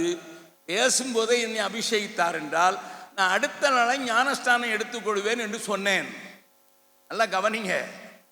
நான் போய் ஈஸ்ட் தாம்பரத்தில் அப்போது ஃப்ரெடி மேக்டன் என்று சொல்கிற இன்றைக்கு குடும்பமாக அவர் அமெரிக்காவில் இருக்கிறார். அவர் அங்கே ஒரு சபை நடத்தி கொண்டிருந்தார். அந்த சபையில் சண்டே ஸ்கூல் நடத்துவதற்கு நான் சில வேளைகளிலே போவது வழக்கம். ஆகினால் அங்கே ஜெபம் நடக்கும் என்று சொல்லி அங்கே போனேன். அங்கே பாட்டு பாடினார்கள். அதற்கு பிறகு பாஸ்டர் சாம் சுந்தரம் அவர்கள் எழுந்து நின்று பிரசங்கித்தார்கள். நான் இங்கே பின்வரிசையில் உட்கார்ந்து கொண்டு அவர்கள் ஜெபிக்க ஆரம்பித்த போது சொன்னேன், என் மேலே யாரும் வந்து தெரியாமல் கை வச்சிடக்கூடாது ஆண்டவர்னு கவனமாக இருந்தேன். ஆனால் ஆவியானவர் என்னை அற்புதமாக நிறைவேற்றி நிரப்பி அந்நிய பாஷையிலோடு கூட அவரை துதிக்கத்தக்க குள்ளல அபிஷேகன் அப்படி நிரப்பினதை கண்டபோது உடனே பாஸ்டர் ஃப்ரெடி மேக்டன்ட்ட போய், ஐயா எனக்கு ஞானஸ்தானம் கொடுங்கன்னு கேட்டேன். அவருடைய சண்டே ஸ்கூல் நடத்துறதுக்கு நான் போகும்போது அவர் என்னைய ஒரு நாள் ஞானஸ்தானம் எடுக்கல. அதனால் அவர் எனக்கு பிடிக்கும். அவர் சபையில் இருந்த அந்த மந்திரவாதி தான் போட்டு துந்துரம் பண்ணுவார். அவர் சொன்னார், தம்பி சென்னையில் சும்மாவே தண்ணி கிடையாது, நீ ஞானஸ்தானம் எடுக்கிற நேரம் தண்ணி இல்லையே. நான் சொன்னேன், எப்படியாவது கண்டுபிடிங்கன்னு சொன்னேன். அப்போ தாம்பரம்னு ஒரு இடத்துல ஒரு சானிட்டோரியம்னு ஒரு இடம் இருந்தது, அது குஷ்டரோகிகள் ஆஸ்பத்திரி. அங்கே ஒரு குட்டையில் இருக்குதுன்னு சொல்லி அவர் என்னை தன்னை ஸ்கூட்டரில் கொண்டுட்டு போய், என்னுடைய நண்பர் ஒருத்தர் இருந்தார் கேரளாவுக்கார், அவர் சைக்கிளில் வந்தார். நாங்கள் 3 பேரும் போய் என்னைய அங்கே முக்கிறதுக்கு கரண்ட் அளவுதானும் தண்ணி இல்லை. அவர் சொன்னார், தம்பி இதில் எடுக்கிறியா, முக்கிருங்க ஐயா, இன்னைக்கு எல்லாரும் போட்டு உயிரை வாங்குறாங்க அப்படின்னு சொன்னேன். நான் ஆண்டோட்டும் சொல்லியிருக்கேன், நீங்கள் அபிஷேகம் கொடுத்தீங்கன்னு நான் எடுத்துருவேன்னுட்டு. அதனால பாதி சகதியிலையும் மீதி தண்ணியிலையும் நீ முக்கி எடுத்து, அதுக்கு பிறகு வேலியை வந்து பார்க்கும்போது என் கலரே மாறிடுச்சு. நான் விளையாட்டுக்கு சொல்லலை, உண்மையாக நடந்ததை சொல்கிறேன். என ஆண்டவர் என்னை அபிஷேகித்தார். அந்த அனுபவங்களை நான் பெற்றவன். ஆனா அதனால நாங்க பெரிய வல்லமை பெற்ற போலல்ல, போகிற இடத்துல சாதாரணமாக பிசாசுகள் ஓட ஆரம்பித்தது. என் புஸ்தகத்தை படித்தவங்களுக்கு தெரிஞ்சிருக்கும், அவங்களுக்காக இதை சொல்றேன். நான் இயேசுவை என்னுடைய அறையில் தான் ஏற்றுக்கொண்டேன், ஒரு கூட்டத்தில் அல்ல. ஒரு கம்பெனியில வேலை செய்து கொண்டிருந்த போது காலியான என்னுடைய இருதயம் கத்த ஆரம்பித்தது. கதவை பூட்டிக் கொண்டு எங்கே சமாதானம் என்று தான் கத்தினேன். அப்பொழுது நான் நன்றாக 3.5 வயதிலிருந்து வேதத்தை படித்தவன். கிறிஸ்தவ குடும்பத்தில் 4 தங்கச்சிமாரோட பிறந்தனால எங்க அம்மா என்னை வெளியே விட்டு விளையாட விட்டுருக்க மாட்டாங்க. ஒரு கெட்ட வார்த்தை தெரியவும் செய்யாது, சொல்லவும் இல்லை. இப்படி ஒரு சன்மார்க்கமாய் வாழ்ந்து கொண்டது எனக்கு ஏன் சமாதானம் இல்லைன்னு கேட்டேன். ஆலயத்தில் நான் ஒரு நாளும் தவறுனதில்லை, ஒரு ஆராதனையும் நான் மிஸ் பண்ணினதில்லை. பயரிலே இருந்தேன், ஆனால் ரட்சிப்புக்கும் எனக்கும் சம்பந்தம் இல்லை, கிறிஸ்துவுக்கு எனக்கு சம்பந்தம் இல்லை. அப்படிப்பட்ட ஒரு சூழ்நிலையில கவனிங்கள், நான் சொல்கிறதே, எனக்கு ஏன் சமாதானம் இல்லை? நல்ல கம்பெனியில் வேலை செய்கிறேன், சென்னையிலேயே அதிகம் சம்பளம் தரக்கூடிய கம்பெனியில் வேலை செய்கிறேன், எனக்கு ஏன் சமாதானம் இல்லை? கதவை பூட்டி கொண்டு நான் அழுத்தமாக இருக்கும்போது என்னுடைய காதில் ஒரு குசு குசு சத்தம் கேட்டது. துன்மார்க்கனுக்கு சமாதானம் இல்லை. நான் கேட்டேன், நான் என்ன துன்மார்க்கனா, குடிக்காரனா? நான் தான் 4 பொம்பளை பிள்ளைங்களோட பிறந்திருக்கேன், எந்த பிள்ளையாவது கேலி பண்ணியிருக்கேனா? நீர் என்னையா சொல்றீரு துன்மார்க்கன்னுட்டு அப்படின்னு ஆண்டோட சண்டை போடும்போது ஒரு 20 நிமிஷம் என்னுடைய வாழ்க்கையில சிந்தை வாழ்வில் இருந்த அத்தனை அசுத்தத்தையும் ஆண்டவர் காண்பித்த போது, இந்த மனிதன் உயிரோடு இருக்கக்கூடாது என்று கைகளை ஓங்கின போது அங்கே இயேசுவை சிலுவையில் சந்தித்தேன். அது என்னுடைய வாழ்க்கையை மாற்றிச்சுன்னா எப்படி மாற்றிச்சுன்னா, உடனே அழிந்து போகிற ஜனத்தின் மேல ஒரு பெரிய ஆதங்கம். உடனே கம்பெனிக்கு ஓடினேன். அங்கே அந்த சகோதரன் செல்வின் கேரளாவை சேர்ந்தவர், அவர் கொஞ்சம் உயரமா இருப்பார், அவரும் பிலீவர்னு எனக்கு தெரியும். ஆகினால அவர்கிட்ட போய், பிரதர் ரட்சிக்கப்பட்டவங்க சும்மா இருக்கக்கூடாது பிரதர், இயேசுவை சொல்லணும் பிரதர்னு அவர்கிட்ட சொல்றேன். அவர் வேற டிபார்ட்மெண்ட் வேலை செய்கிறாரு, அவர் ஆனால் ஒரே ஆலயத்துக்கு போவோம். அப்பொழுது அவர் சொன்னார், யார்கிட்ட போகிறது? எனக்கு தமிழ் ஒழுங்காக பேச தெரியாது, எனக்கு மலையாளம் தெரியும். நான் சொன்னேன், நீங்கள் பாட்டு பாடுங்க, நான் பேசுகிறேன்னு சொன்னேன். யார் இடத்துல போகிறது? படித்தவங்ககிட்ட போனால் அவன் 10 கேள்வி கேட்டான்னா நமக்கு பதில் தெரியாது, நமக்கு தியாலஜி தெரியாது, நமக்கு ஒரு ஆலஜியும் தெரியாது, என்ன செய்யறது? அப்போ நான் சொன்னேன், ஒன்று செய்யலாம். அவர் சொன்னார், படிக்காதவனை பார்த்து போகலாமான்னாரு. அவன் தான் கூட 10 கேள்வி கேட்பான். இந்த பஸ் எங்கே போகுதுன்னு படித்தவங்கிட்ட சொன்னால் அவன் போவான், ஆனால் படிக்காதவன் 10 பேர்கிட்ட கேட்ட பிறகு தான் ஏறுவான். அவனை பிடிக்க முடியாது. ஒன்று செய்வான், பிள்ளைங்கிட்ட போவான், அவங்க தான் கையை தூக்க சொன்னா காலையும் சேர்த்து தூக்குவான். அதனால 3 மலை இருக்கிற எங்க கம்பெனிக்கு பக்கத்தில் சென்னை விமான நிலையத்துக்கு எதிர்த்தால இருக்கிற 3 மலைக்குல அந்த திருசூலம் என்று சொல்லப்படுகிற அந்த நேரத்தில் கல் உடைக்கிற பிள்ளைங்க அங்கே போகிறதுன்னு போனோம். அங்கே போனால் 200 பிள்ளைங்களை கூட்டிட்டோம். எங்கள் அன்பை பார்த்தோன்னே கூட்டிட்டாங்க. அவர் பாட்டு சொல்லி கொடுத்தாரு. நான் ஒரு புஸ்தகத்தை வச்சு அந்த பிள்ளைகளுக்கு நடத்தின பெரிய கதை, நீங்கள் புஸ்தகத்தை வாங்கினீங்கன்னு தெரியும். அங்கே முடிச்சுட்டு இருட்ட போகிற நேரத்தில் வெளியே வந்தால் சைக்கிளில் எங்கள் திங்ஸ் எல்லாம் கட்டிட்டு வெளியே வரும்போது ஒரு 9 வருஷ தங்கச்சி என் கையை மெல்ல பிடிச்சா. சொன்னா, அங்கிள் எங்கள் அம்மாவுக்கு ஜெபம் பண்ண வருவீங்களா? நான் கேட்டேன், என்னன்னு கேட்டேன். அவங்க பிசாசுல அலறாங்க, என்ன நெஞ்ச போட்டு கிழிக்கிறாங்க, எப்பவுமே அலறிட்டே இருக்காங்க. எனக்கு இதுக்கு முன்னால பிசாசையும் பார்த்ததில்லை, பிசாசு ஓட்டினதையும் பார்த்ததில்லை. நான் ஆங்கிலிக்கன், ஹை ஆங்கிலிக்கன், எனக்கு நான் ஜெபம் பண்ணதையும் பார்த்ததில்லை. அதனால நான் அவளை பார்த்து சொன்னேன், அடுத்த வாரம் வர்றோம் தட்டி கழிக்கிறதுக்காக, அடுத்த வாரம் வர்றேன்னு. அவ சொன்ன, எங்க அம்மா அது வரைக்கும் உயிரோடு இல்லைன்னா இப்போ என்ன செய்யறதுன்னு தெரியல. என் சகோதரனை பார்த்தேன், அவர் எனக்கு தமிழ் தெரியாதுங்கிறாரு. அவர் என்ன காட்டிலும் 6 அங்குலம் உயரமானவர். இப்பொழுது ஆண்டவரிடத்தில் போய்விட்டார். இவ என் கையை விட மாட்டேங்கிறா. இந்த வார்த்தை, எங்க அம்மா அடுத்த வாரம் வரைக்கும் உயிரோடு இல்லைன்னான்னுட்டு உடனே அவ என் கையை பிடிக்க, நான் அவர் கையை பிடிச்ச 6:30 மணிக்கு ஊர்வலமா போறோம். அங்க போன ஒரு சின்ன குடிசை, அதுல 3 அடிதான் வாசல், இருட்ட வேற ஆரம்பிச்சிட்டு. அவ சொல்ற, வாங்க அங்கிள் வாங்க, விட மாட்டேங்கிறா. இவர் சொன்னார், நான் குனிய முடியாது, ஒன்று அவுட்டு. நான் போய் குனியறதுக்கு பார்க்குறேன், உள்ள ஒரே இருட்டு. ஒரு சின்ன பாட்டில் மொபைல் ஆயில போட்டு ஒரு திரியை போட்டு வச்சிருக்காங்க. அது புகையை தான் கக்குது, வெளிச்சம் கொடுக்கல. எனக்கு புகைக்குள்ளேயும் இருட்டுக்குள்ளேயும் ஒன்றும் கண்ணு தெரியல. ஆனால் ஒரு அம்மா மட்டும் அது அலறிக்கிட்டு இருக்கிறது கட்டும் கேட்குது. எனக்கு இப்போ பயம், பயங்கரமான பயம். கூட வந்த சிநேகிதனும் கைவிட்டு விட்டான். இப்பொழுது நான் அவள் என்ன சொன்னா, என் கையை பிடிச்சது மட்டும் இல்லை, நேர கொண்டு போய் கட்டிலில் படுத்து அவங்க அம்மா மேலே வச்சுட்டா. கவனிங்க, இப்ப பயத்தின் மிகுந்த இயேசுவேன்னு கத்தினேன், பிசாசு ஓடி போயிடுச்சு. அன்னைக்கு தான் தெரியும் இயேசுவின் நாமத்துக்கு என்ன வல்லமைன்னு. அபிஷேகம் பெறல, ஞானஸ்நானம் பெறல, பயத்தினால இயேசுவின் நாமம் சொன்னா கூட அது ஓடுது. பக்கத்தில் கையை பிடிச்சு சொல்லுங்க, பிசாசு பார்த்து ரொம்ப பயப்படுறீங்களா? வானிலும் பூவிலும் மேலான நாமம், வானாதி வானவர் இயேசுவின் நாமம். இயேசுவின் நாமம் இனிதான நாமம், இணையில்ல நாமம், இன்ப நாமம். எங்கள் இயேசுவின் நாமம் இனிதான நாமம், இணையில்ல நாமம், இன்ப நாமம். பாவத்தை போக்கும் பரம சந்தோஷம், பக்தர் கழிக்கும். பாவத்தை போக்கும், பயமதை நீக்கும், பரம சந்தோஷம், பக்தர் கழிக்கும். இயேசுவின் நாமம் இனிதான நாமம், இணையில்ல நாமம், இன்ப நாமம். நல்ல கவனிங்க, யோவான் ஸ்நானம் பிறக்க போறாங்கிற செய்தியை சொன்ன தூதனே என்ன சொன்னான்னு பாருங்க, வாசிக்கலாம். இந்த இடத்துக்கு பிறகு வருவோம். லூக்கா எழுதின சுவிசேஷம் 1வது அதிகாரம். லூக்கா எழுதின சுவிசேஷத்துல லூக்கா, டாக்டர் லூக்கா அழகாக எழுதியிருக்கிறார். என்ன எழுதியிருக்கிறது? சகரியா பிள்ளை பிறந்த உடனே ஆவினாலே நிரப்பப்பட்டு சொன்ன வார்த்தை 71வது வசனம்.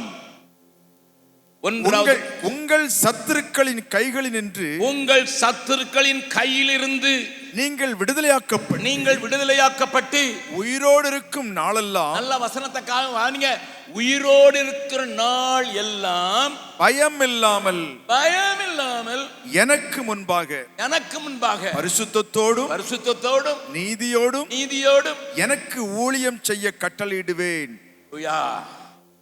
ஊழியம் சொல்றவங்க எல்லாம் ஊழியம் செய்யணும்னு வாஞ்சித்து நேரத்தை எல்லாரும் ஒப்பு கொடுத்தீங்க, கையை வச்சு சொல்லுங்க பார்க்கலாம். பயம் இல்லாமல் பரிசுத்தத்தோடும் நீதியோடும் ஊழியம் செய்வதற்குத்தான் நான் விடுதலையாக்கப்பட்டிருக்கிறேன். பயமா இருக்கு பிரதர், பயமா இருக்கிறது, வெளியே கண்டா பயமா இருக்கிறது. எங்க அம்மா வீட்டுக்குள்ள ஒரு எலி வந்துட்டுனா எங்க அம்மா கட்டில் மேல நிற்பாங்க. எங்க அம்மா கட்டில் மேல நிற்கிறாங்கன்னா வீட்டுக்குள்ள எலி வந்துட்டுன்னு எங்களுக்கு தெரியும். அவங்களுக்கு பிறந்த பிள்ளை தான். இப்ப துப்பாக்கியை காட்டினா கூட பயப்படுறதில்லை. எத்தனையோ முறை பீகார்ல துப்பாக்கி காட்டினா நான் ஒன்று சொன்னேன், டேய் என் அட்ரஸ் மட்டும்தான் மாற்ற முடியும். முழிப்பான், அட்ரஸ் மட்டும். ஈரோடு இருந்தால் அவர் என் கூட, செத்து போனால் அவரோடு நான் கூட, அட்ரஸ் மட்டும்தான்டா மாறும். நான் ஒன்றும் சாகிறதுக்கு பயப்படலை. வந்து பீகாரில் நிற்கிறதுக்கு காரணம் அதுதான். எத்தனையோ முறை துப்பாக்கி காட்டியிருக்கான். 2 மாதத்துக்கு முன்னால் கூட எங்கள் வாத்தியார் ஒருத்தன் கெட்ட வார்த்தை, ஒரு பிள்ளை கெட்ட வார்த்தை நோட்டில் எழுதிட்டுன்னு சொல்லிட்டு அவனை கண்டுபிடிக்கிறதுக்காக கண்டுபிடிச்சிட்டாரு. இவன் எழுத்துதான்ட்டு. அவன் சொல்ல மாட்டேங்க, நான் எழுதலை சாருங்கிறான். 2 அடி அடிச்சாரு. 6 பேர் வாத்தியாரை சுடுறதுக்கு துப்பாக்கி எடுத்துட்டு வந்துட்டான். எங்க ஊர்ல அது ரொம்ப சாதாரண பொருள். ஊர் கத்திரிக்காய் மாதிரி. அல்லேலூயா. படிச்சிருப்பீங்களே, போன வாரம் பெரிய குண்டன் அவன் புறையில் வந்திருக்கிறான், ஆஸ்பத்திரியில் படுத்துக்கிறான் தான். 5 பேர் வந்தானுங்க துப்பாக்கி வச்சுக்கிட்டு பர்ன்னு 5 பேரும் சுட்டான். வெளியே போகும்போது அவனுடைய வீடியோ பாருங்க. 3 பேர் மோட்டர் சைக்கிள் ஏறிட்டு துப்பாக்கியை காட்டிட்டு ஹோ போடுறான். எங்க ஊரு 33 வருஷமா இதெல்லாம் பார்த்தவங்க தான். அந்த வசனம், சகரியா உன் சத்துருக்களின் கையினின்று நீ விடுதலையாக்கப்பட்டு உயிரோடு இருக்கும் நாளெல்லாம் பயம் இல்லாமல் எனக்கு முன்பதாக பரிசுத்தத்தோடும் நீதியோடும் எனக்கு ஊழியம் செய்ய கட்டளையிடுவேன்னு சொல்லிட்டான். அந்த தீர்க்க தரிசனம் எனக்கு போதும், அதனால பயம் இல்லாமல். பக்கத்தில் சொல்லுங்க, பக்கத்தில் கைப்பிடி சொல்லுங்க. தீர்க்க தரிசனம் ஓடுறல்ல, இத படி முதல்ல. Listen, sir. Listen, my people. அன்னைக்கு ரோமர்கள் பவர் எதுக்கு? என்ஜாய் பண்றது. ரோமர்களுக்கு பவர் பவர் பவர் வல்லமை வேணும். வல்லமை தேவை தேவா, வல்லமை தாரும் தேவா. பாட்டு நம்மளும் கொட்டு கிளிய பாடி இருக்கோம். 10 கொட்டாது இந்த ஊர்ல கிழிஞ்சிருக்கும். என்ஜாய் பண்றதுக்கு ரோமனுக்கு பவர் வேணும். இவன் மூஞ்சில குத்துற மாதிரி மார்க் எழுதினெல்லாம் உடனே அந்த சப்பத்தை, அந்த வார்த்தையை அடிக்கடி யூஸ் பண்ணு. பைபிளை ருசிச்சு படிங்க ஐயா. பைபிளை ருசிச்சு படிச்சாதான் வேதம் இனிக்கிறது மாத்திரமில்ல, என்னை வீரனாக மாற்றிவிடும்.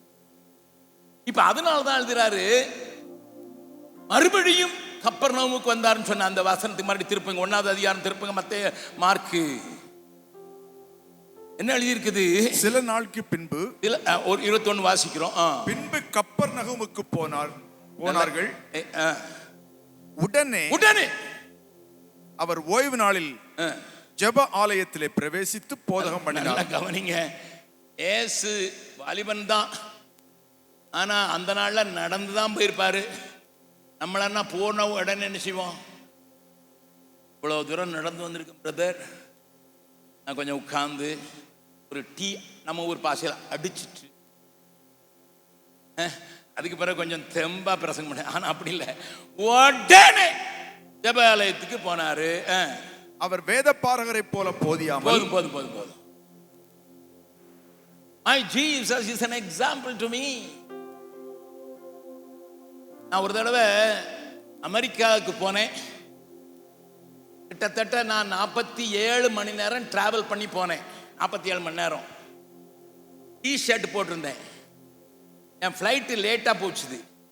7 மணி கூட்டத்துக்கு நான் போய் இறங்கும் போது ஜான் எஃப் கென்னடி இருக்கிற ஏர்போர்ட்டில் இறங்கின போது பாஸ்டர் வேற ஒருத்தர் ஆராதனை நடத்த சொல்லிட்டு வந்திருந்தார். நான் கேட்டேன், அன்னைக்கு நம்ம இங்கேருந்து போகிறதுக்கு 1 மணி நேரம் ஆயிரும், நான் வெளியே வர்றதுக்கு 8 மணி ஆயிடுச்சு. 7 மணி தான் இறங்கிச்சு பிளேன். 8 மணிக்கு வெளியே வந்தாச்சு. நம்ம இன்னும் போனால் உங்கள் சர்ச்சுக்கு போனால் நியூ ஜெர்சியில் இருக்குது. 9 மணி ஆயிரும், கூட்டம் முடிஞ்சிடும் பிரதர், நேராக வீட்டுக்கு போகலான்னா. யார் சொன்னது கூட்டம் முடிஞ்சிடும்னு? நியூ ஜெர்சிலையா அமெரிக்காவிலையா? டைம் பார்த்து போங்கண்ணே. நான் சொல்லிட்டு வந்திருக்கேன், அண்ணன் வர்றது வரைக்கும் பாடிரு. நான் டி-ஷர்ட் போட்டிருக்கேன். அந்த பாஸ்டர் சொல்றாரு, பிரசங்கத்தை ஆரம்பின 9:30 மணிக்கு என் கையில மைக்கு. என்ன 1/2 மணி நேரம் என்னைய பற்றி பேசினாரு. நான் சொன்னேன், யோ 47 மணி நேரம் டிராவல் பண்ணி வந்திருக்கேன், இப்போ நேர டி-ஷர்ட் வேற போட்டிருக்கேன். என்னைய ஊழியக்காரனே ஆட்கள் நினைக்க மாட்டாங்க. இப்போ இங்கே பேசுங்கண்ணே, உங்களுக்கு தெரியும்ண்ணே.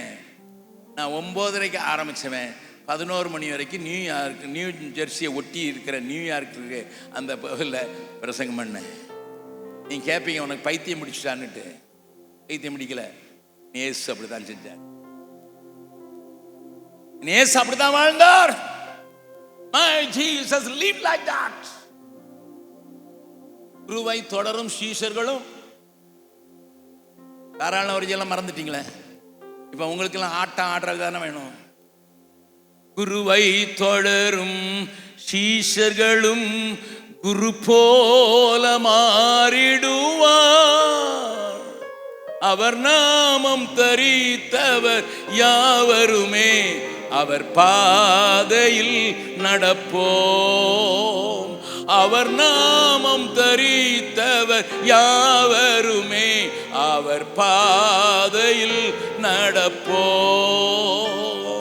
குருவை தொடரும் சீஷர்களும் குரு போல மாறிடுவார்கள். அன்னைக்கா அந்த தீர்க்க தரிசனியாக இருந்த சாரான் அவர்கள் எழுதின பாட்டு அதெல்லாம் இன்னைக்கு போயிடுச்சு. இப்ப போன உடனே அங்க நடக்கிறதுக்கு பார்க்கலாம். எல்லா வசனத்தையும் வாசிக்க நேரம் இல்ல. 1வது அதிகாரம் 33வது வசனம். பட்டணத்தார் எல்லாரும் 32 இருந்து வாசிங்க. 32, 33, 34. சாயங்காலமாகி சூரியன் அஸ்தமித்த போது சகல பிணியாளிகளையும் பிசாசு பிடித்தவர்களையும் அவரிடத்தில் கொண்டு வந்தார்கள். நல்ல வார்த்தைகளை கவனிங்க. சகல பிணியாளி, பிசாசு பிடித்தவர்களை கொண்டு வந்தார்கள். பட்டணத்தார் எல்லாரும் வீட்டு வாசலுக்கு முன்பாக கூடி வந்தார்கள். பலவிதமான வியாதிகளினால் உபத்திரவப்பட்டிருந்த அநேகரை அவர் சொஸ்தமாக்கி அநேகம் பிசாசுகளையும் துரத்தி விட்டார். அந்த பிசாசுகள் தம்மை அறிந்திருந்தபடியால் அவைகள் பேசுகிறதற்கு அவர் இடம் கொடுக்கவில்லை. பட்டணத்தார் எல்லாரும் வந்துட்டாங்களா? எஸ். சகல வியாதியும் சுகமாயிட்டாரா? எஸ். இப்போ அடுத்த வசனத்துல அதிகாலையிலே புறப்பட்டு எழுந்து ஜெபம் பண்ண போனாரு. வனாந்தரமான ஒரு இடத்திலே 36 இருந்து வாசிங்க. சீமோனும் அவனோட இருந்தவர்களும் அவரை பின்தொடர்ந்து போய் அவரை கண்டபோது உம்மை எல்லாரும் தேடுகிறார்கள் என்று சொன்னார்கள்.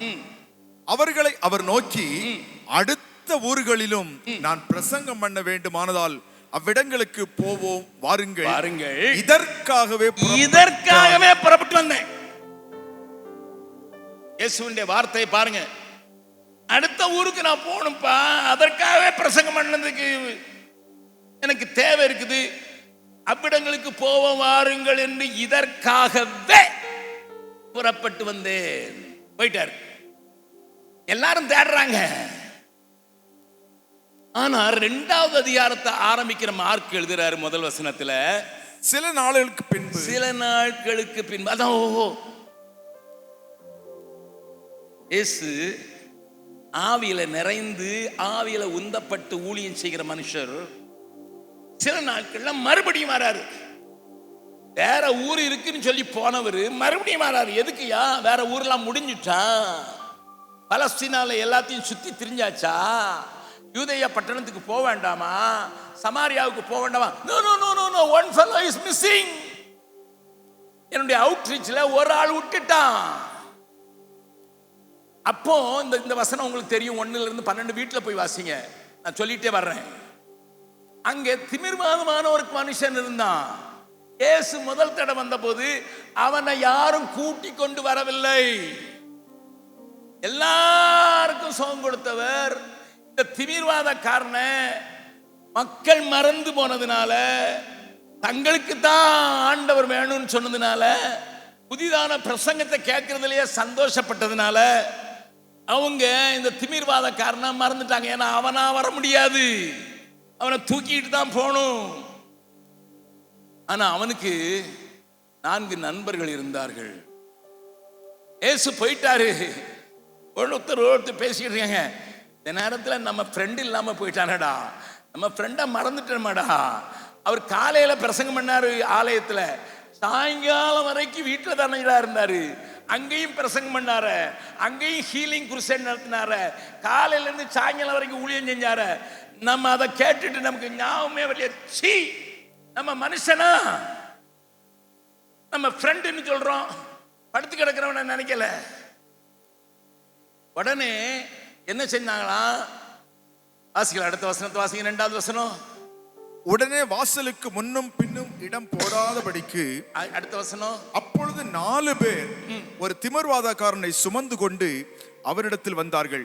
இயேசு வந்துட்டார்னு கேள்விப்பட்ட உடனே அந்த 4 பேருக்கு ஞாபகம் வந்துச்சு. ஒருத்தன் படுத்து கிடக்கிறான்.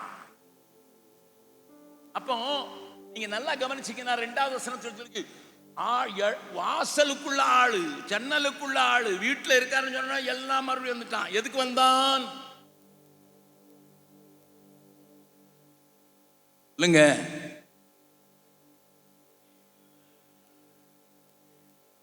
சோமாக்கிட்டார்ல, வசந்த சொல்லிட்டார்ல, இன்னும் வேணும், இன்னும் வேணும், இன்னும் வேணும், இன்னும் வேணும், இன்னும் வேணும்.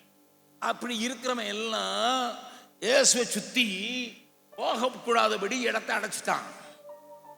சொல்றத நல்லா கவனிங்க, மனதில் கொண்டு வாங்க. இப்ப இந்த 4 பேரும் கூட்டம்லாம் இந்த பக்கம் போகுது, இந்த 4 பேர் மட்டும் எழுத்தால போறான். அண்ணன் எங்க என்ன போற? ஏசு வந்திருக்கிறானே, எங்க போறீங்கடா? நம்மள யாராவது கேட்டா, அண்ணாச்சி எங்க போறீங்க? சும்மா போறேன். பக்கத்தில் உங்களுக்கு பார்த்து சொல்லுங்க, உங்க கதை தான் நடக்குது. என்ன போறேன்னா சும்மா போறாராம். சும்மா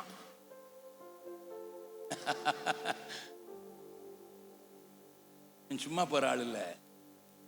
இயேசு வந்திருக்காருன்னு தெரியும். அவரால் மாத்திரம்தான் என் நண்பனுக்கு விடுதலை விடணும்னு தெரியும். வைத்தியனால முடியாதுன்னு தெரியும். அவனை கூட்டிட்டு போறதுக்கு முழு கூட்டமும் ஒரு பக்கம் போகும்போது 4 பேர் மாத்திரம் எதிர்நீச்சல் அடிக்கிறான். கவனிங்கள் ஐயா, இன்றைக்கு சபையினுடைய நிலைமை இதுதான். இன்னும் ஆழமா பேசுங்க பிரதர் ஜெபக்குமார், இன்னும் ஆழமா பேசுங்க. ஆழம் பேசணும். ஆசரிப்பு கூடாரத்தில் கலர் இப்படி, ஆசரிப்பு கூடாரத்தில் கலர் அப்படி, அதுல இந்த கலர் அப்படி, இது சியோனை பற்றி பேசி, அங்கிருந்து வர்றது எருசலேம் குறித்து பேசி, செத்தவன் செத்து போனா பற்றி அவனுக்கு கவலைப்படாம சியோனை வாஞ்சிக்கிறேன். போன வாரம் எடுத்தீங்களா சியோன்? ஆமா, இன்னும் 10 வாரம் அதுல தான் பேசுவேன். அடே அப்பா, 10 வாரம் சியோன் கேட்ட ஆளத்தை நான் கேட்டேன். சியோன்ல என்ன சொல்லி கொடுத்தாரு உங்க பாஸ்டர்? அவருக்கு வேலை இல்லை பிரதர். எனக்கு பெஞ்சாதி தொந்தரவு தாங்க முடியாம அவளை பைக்கில் கொண்டு வச்சு ஏற்றி கொண்டு வைக்க வேண்டிய வேலை. அவர் சியோன் சியோன் பாரு. எனக்கு சியோனாவது ஏதாவது, அது நான் உண்மை நடந்தது சொல்றேன். எந்த சர்ச்சு எந்த பாஸ்டர்னு சொல்லி நான் உங்களுக்கு வேணா எழுதி கொடுக்குறேன். 10 வாரம் சியோனை கேட்டவனுக்கு ஹலோ ஹலோ நேற்று பாஸ்டர் வந்து பேசிக்கிட்டு இருக்கும்போது சொன்னாரு, நம்ம ஆளுங்களுக்கு பிரசங்கம் நிறைய கேட்டு என்ன போயிடுச்சான், பிரசங்கம் நிறைய கேட்டு தமிழும் போயிடுச்சுன்னாரு. நேற்று வந்து பேசிட்டு இருக்கும்போது என்னையான்னு சொன்னா அவர் சொன்னாரு, பரிசுத்த பவுல் கொழுந்தியாளுக்கு எழுதின நிருபம்.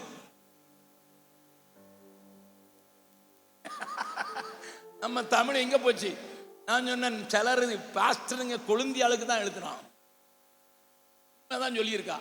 அவர் கண்ட பது தமிழே, தேன் வெளும் தமிழே, நீ படுகிற பாடு.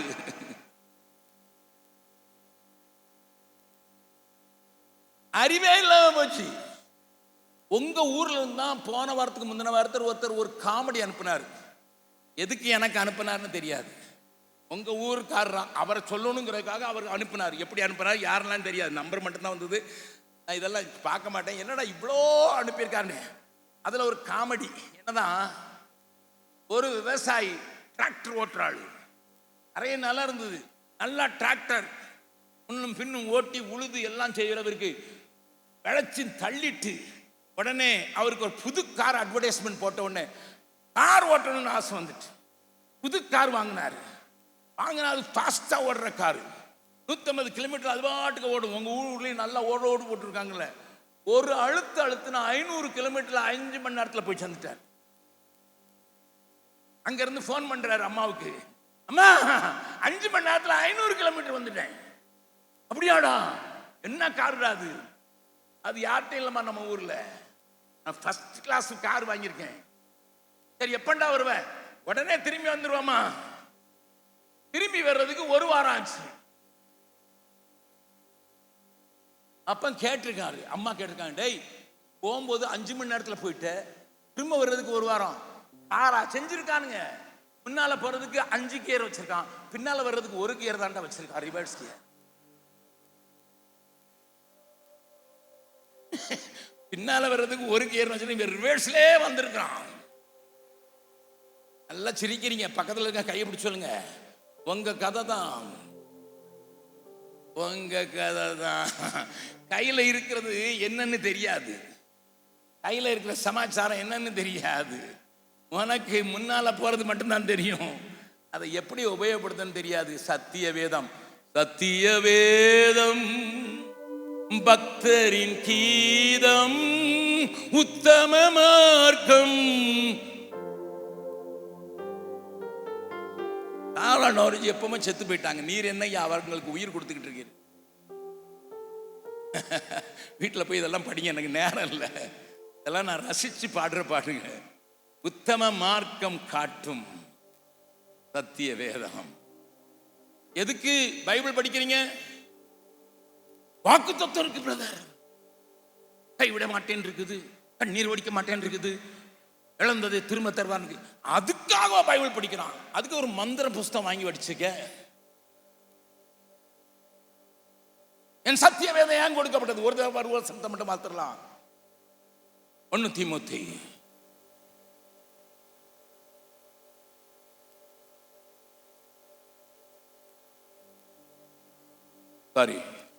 2 தீமோத்தேயு 3வது அதிகாரம் 16வது வசனமும் 17வது வசனமும் வேத வாக்கியங்கள் எல்லாம். நல்லா கவனிங்க. 2 தீமோத்தேயுல பவுல் மரிக்க போகிற நேரத்தில் எழுதினது, தன்னுடைய செல்ல குமாரனுக்கு எழுதினது. 2 தீமோத்தேயு 3:16-17 அழகா சொல்லுது. வேத வாக்கியங்கள் எல்லாம் தேவ ஆவியினால் அருளப்பட்டிருக்கிறது.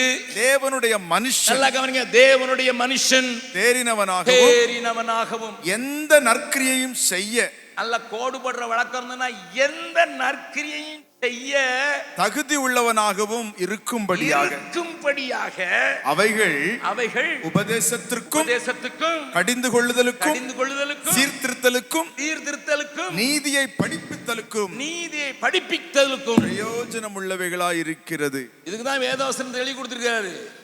நீ நற்கிரியையில தேரணும், அது கடிந்து கொள்ளும் போது பணிஞ்சு கொடுக்கணும், உன்னை சீர்திருத்தணும், உனக்கு நீதியை படிப்பிக்கும். காலையில உன் பிள்ளைக்கு அது சொல்லிக் கொடு, நீ படி.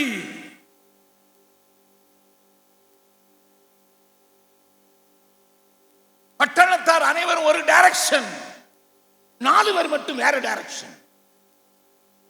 ஏன்னா அவனுக்கு அழிந்து போகின்ற ஆத்துமாக்களை தினமும் நினைக்கிறேன், அழிந்து போகிற ஆத்துமாக்களை தினமும் நினைக்கிறேன். ஒருத்தன் விட்டுட்டான், அதுக்கு தான் வந்திருக்காரு இயேசு. வாங்கடா, தூக்கிட்டு போறான். போய் வீட்டு முன்னால் நின்று, என்னாச்சு கொஞ்சம் இடம் கொடுங்க, ஏசி இவனுக்கு தான் ஜாஸ்தி வேணும், நீங்க தான் ருசிச்ச ஆளு தானே, நீங்க தான் கேட்ட ஆளு தானே, என்ன உள்ள விடுங்க. உங்க ஊர் பாசல் ஒரு பய விட மாட்டேங்கிறான். சுகமளிக்கும் கூட்டம் போட்டுவான். எல்லாம் முன்னால இருக்கிற பூரா விசுவாசிகள் தான். 25 வருஷமா சபையில போய் பெஞ்ச தேய்ச்சவன் தான் முன்னால உட்காந்துருப்பான். கூட்டம் போட்டது சுகமளிக்கிறவன், சுகம் இல்லாதவனுக்கு. அப்ப சுகம் இல்லாத ஆள்லாம் யாரு? 25 வருஷமா ஆலயத்துக்கு போற விசுவாசி. வந்தவன் நிப்பான், அவனுக்கு யாரும் கூப்பிட உட்கார வச்சதில்ல. அவனை உட்கார வச்சுட்டு நீ நின்று இருக்கணும். ஆனா நம்ம பெரிய ஆளாச்ச, சீனியர் மெம்பர் ஆச்ச, விடமாட்டோம். அதுக்கு முன்னால பிரசங்கியார் சொல்லிடக்கூடாது, கையை வச்சு ஜெபம் பண்ண போறேன்னா முன்னால ஓடுறது யாரு? விசுவாசிதான். யாருக்கு வேணும்? யாருக்கு வேணும்யா? அங்க போயிட்டு கடந்த 2 நாட்களாக தலைவலியில் மிகவும் கஷ்டப்படுகிறேன், தலையே உடைக்கிற மாதிரி இருக்குது. நான் சொல்லிடுவேன், உடைஞ்ச பிறகு வா, பொறுத்துறேன்.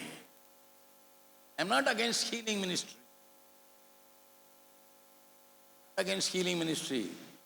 Our priorities are different. நல்லா கவனிங்க. 4 பேர் கெஞ்சி பார்த்தான், சொல்லி பார்த்தான். ஒருத்தன் உடல. ஒருத்தன் சொன்னா, ஏத்திரடா மேல ஊரை இதா, பரவாயில்ல, வீட்டுக்காரன் சத்தம் போடுவானா, அதை பத்தி கவலைப்படாத, நான் வழியா. யாரும் இதுக்கு முன்னால செய்யலையா? செய்யி. செய்யுதுன்னா நம்ம வெயிட் பண்ணிட்டு தான் நிற்கணும். ஏசு வெளியே வர்றது வரைக்கும் காத்துக்கிட்டு தான் இருக்கணும். அதுக்குள்ள இது போயிட போகுது. தூக்குடா. எப்படி தூக்குறதுடா? நீ 2 பேர் மேலே யாருடா, நான் 2 பேர் கீழே இருக்கிறேன்டா. சீட்டோட தூக்கிடுவேன்டா. ஒருத்தன் விட்டாலும் அவுட்டு. ஏசு விட்ட கொண்டு போக மாட்டான், நரகத்துக்கு தள்ளிடுவான். யோசித்து பாருங்க. நம்ம ஊழியக்காரங்களுடைய சில ஊழியக்காரங்க, இங்க வந்திருக்க ஊழியக்காரங்களாம் ஒரு தாகத்தோடு தரிசன கூட்டத்துக்கு வந்திருக்காங்க. உங்களை சொல்ல மாட்டேன். சில ஊழியக்காரன் இருக்கான், என்ன செய்வான்னு சொல்லட்டுமா? மூத்த ஊழியக்காரன் இருப்பங்க என் கூட. 1 சாமுவேல் 1 சாமுவேலின் புஸ்தகம் நமக்கு நல்லா தெரிஞ்ச கதை. ஆனால் ஒன்று மட்டும் காட்டி முடிக்கிறேன். நேரத்தை சொன்னோம் மீட்டிங்கை டைமுக்கு முடிச்சிருவோன்னுட்டு, நேரம் பறந்துருது. 1 சாமுவேலின் புஸ்தகத்தில் 2வது அதிகாரத்தை முதல்ல வாசிங்க. 2வது அதிகாரத்தில் சில வசனங்களை வேகமாக வாசித்துட்டு 3வது அதிகாரத்தில் சில காரியங்களை காட்டி கொடுக்க போகிறேன். 26வது வசனத்தை வாசிங்க. 26 சாமுவேல் என்னும் பிள்ளையாண்டானோ, 1 சாமுவேல் 2:26. சாமுவேல் என்னும் பிள்ளையாண்டவனோ பெரியவனாக வளர்ந்து கர்த்தருக்கும் மனுஷருக்கும் பிரியமாக நடந்து கொண்டான். நல்லா கவனிங்க, பிள்ளையாண்டன் இப்ப பெரியவனாயிட்டான். அன்னாள் சின்ன பால் மறந்த உடனே விட்ட பிள்ளை ஏலி என்கிற பெரிய ஆசாரியனும் நியாயாதிபதியுமாயிருந்த முதிர் வயந்த சீனியர் ஆள்கிட்ட கொண்டு விட்டுட்டு போயிட்டா. அங்க நடக்கிறத பற்றி நான் பேச விரும்பல. 27 என் பலிபீடத்தின் மேல் எங்க 2வது அதிகாரம் 27 விட்டுட்டு எங்க போறீங்க? தேவனுடைய மனுஷன் ஒருவன் ஏலியினிடத்தில் வந்து கர்த்தர் உரைக்கிறது என்னவென்றால், என் பிதாவின் வீட்டார் எகிப்திலே பார்வோனின் வீட்டில் இருக்கையில். இவன் ஒரு ஆளு, தேவனுடைய மனுஷன், அவனுக்கு அட்ரஸ் பேர் தெரியாது. அவன் வந்து தீர்க்கதரிசி சொன்னான், எலி நீங்க வீட்டில் போய் இன்னைக்கு சாப்பிடம்னால இதை படிச்சிருங்க. பயங்கரமான தீர்க்க தரிசனம். நான் உன்னை உயர்த்தினேன், நான் அப்படி பண்ணேன், இப்படி பண்ணேன், நீ அதை பற்றி கவலைப்படவே இல்லை. ஆகையினால நான் ஒண்ணு செஞ்சுக்கிட்டு இருக்கேன். ஒரு வசனத்தை வாசித்துடலாம். 35 நான் என் உள்ளத்துக்கும் என் சித்தத்திற்கும் ஏற்றபடி செய்யத்தக்க உண்மையான ஒரு ஆசாரியனை எழும்ப பண்றதுக்கு ஆல்ரெடி ஸ்டார்டட் ரெக்ரூட்டிங். என் உள்ளத்துக்கும் என் சித்தத்துக்கும் ஏற்றபடி செய்ய தக்க உண்மையான ஒரு ஆசாரியனை எழும்புறதுக்கு நான் ரெக்ரூட்மெண்ட்டுக்கு ஆட்களை தேட ஆரம்பிச்சுட்டேன். ஜாக்கிரதையாருடா, பிள்ளைகளை சரி பண்ணுடா. ஏலியே கண்டிக்க மாட்டேங்கிற, கண்டுக்கலாம இருக்கிற தான் Eli. Listen sir, a man who listened to the prophecy, clear prophecy. What is the condition? What God is doing? கண்டிஷனையும் சொல்றான், அவங்க நிலைமையும் சொல்றான், கர்த்தர் என்ன செஞ்சுக்கிட்டு இருக்காருன்னு சொல்றான். இதை விட என்னையா வெளிப்பாடு வேணும்?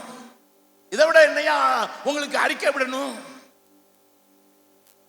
பேர் தெரியாத ஒரு தேவனுடைய மனுஷன் தீர்க்க தரிசனமா சொல்றான், என் உள்ளத்துக்கு என் சித்தத்தையும் செய்யத்தக்க ஒரு உண்மையுள்ள ஆசானை நான் எழுப்ப பண்றேன். ஐ அம் ரெடி, கீப்பிங் ரெடி. ஏலிக்கு அதை குறித்து கவலை இல்லை. ஐயோ, இப்போ 3வது அதிகாரத்தை வீட்டில் போய் மடிஞ்சும் படிச்சிருங்க. எல்லாத்தையும் வாசிக்க போகல. 2வது வசனம், 3வது அதிகாரத்தில் 2வது வசனம். ஒரு நாள் ஏலி தன்னுடைய ஸ்தானத்திலே படுத்துக் கொண்டிருந்தான். அவன் பார்க்க கூடாதபடிக்கு அவனுடைய கண்கள் இருளடைந்திருந்தது. இவர் வாத்தியார் படுத்துட்டாரு. அதனால அடுத்த வசனத்தை வாசிருங்க. தேவனுடைய பெட்டி இருக்கிற கர்த்தருடைய ஆலயத்தில் தேவனுடைய விளக்கு அணைந்து போகும் முன்னே சாமுவேலும் படுத்துக் கொண்டிருந்தான். இந்த கதை உங்களுக்கு தெரியும். சாமுவேலும் படுத்துக் கொண்டிருக்கான். கிழவன் படுத்துட்டான்னா குமரனும் படுப்பான். எத்தனை மணின்னு பைபிள் போடல. சீனியர் பாஸ்டர் படுத்தாருன்னா அது பார்த்துக்கிட்டே இருப்பான். அவர் படுத்துட்டார்ல, அவரை நான் ஃபாலோ பண்ணுறதான, அவ்வளோதான, சிம்பிள். படுத்துக்கொண்டான். அப்பொழுது கர்த்தர் சாமுவேலை கூப்பிட்டார். அதற்கு அவன் இதோ இருக்கிறேன் என்று சொல்லி ஏலினிடத்தில் ஓடி, இதோ இருக்கிறேன், என்னை கூப்பிட்டீரே என்றான். அதற்கு அவன், நான் கூப்பிடவில்லை, திரும்பி போய் படுத்துக்கொள் என்றான். என்ன செய்யணும்? திரும்பி போய் படுத்துக்கொள். இந்த வார்த்தை 3 தடவை 10 வசனத்துக்குள்ளே வருது. திரும்பி போய் படுத்துக்கொள், திரும்பி போய் படுத்துக்கொள், திரும்பி போய் படுத்துக்கொள். யார் கூப்பிடுறா இளைஞன? கர்த்தர். சொல்லுங்க. இவனுக்கும் வழங்காது, சத்தம் கேட்ட வாலிபனையும் படுக்க வச்சிருவான். அல்லோ, நீ தான் படுத்து கிடக்கிற, அவனையும் படுத்துக்க படுத்துக்க படுத்துக்க. 3 நேரம் நீங்க போய் வீட்டில் பாருங்க, எனக்கு டைம் இல்லை, முடிஞ்சு டைம். பக்கத்தில் உங்களை பார்த்து கண்ணுக்குள்ள பார்த்து நீ செயல்பட விடாதபடி சொல்லுங்க. எல்லாருக்கும் பெரிய கலக்கம் வந்துச்சு. நீ செயல்படாதபடி கிளடுங்க. தேவ சத்தத்தை புரியாதவங்க, தேவ சித்தத்தை அறியாதவங்க, தேவ காரியத்தை உணராதவங்க உன்னை படுக்க தான் வைப்பான். தேவன் அறிந்திருந்தால் அடுத்திருக்கிறவனை தூக்கி கொண்டு இயேசுவிடத்தில் நிற்க வைப்பா.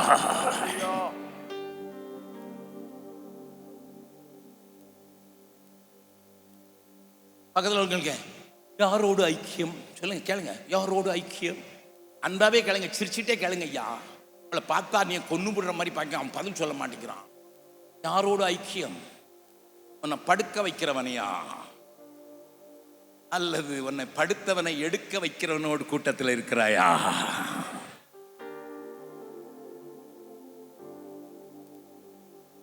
பல வருடங்களுக்கு முன்னதாக நான் எழுதின பாடல் என்னை அசைக்கிற பாடல். என்னை அப்பப்போது அசைக்கும். அழியும் ஜனத்தின் ஆளு குரல், அன்பரே என்னையும் உருக்காதோ, மாளுவோரை மீட்க வந்தவரே, மாண்டிடும் மக்களை மீட்டிடவே அனுப்புமே என்னையுமே. ஆண்டவரே உம்மை வேண்டுகிறே,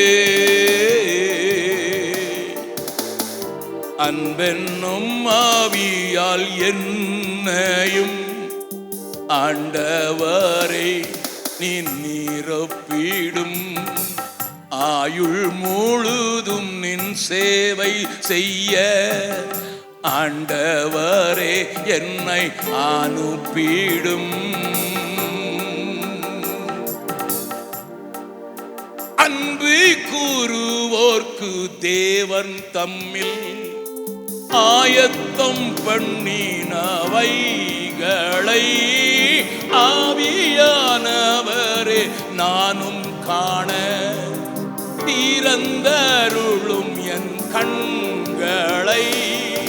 அல்லேலூயா கீதம் பாடி ஆண்டவரே உம்மை தொழுகிறே.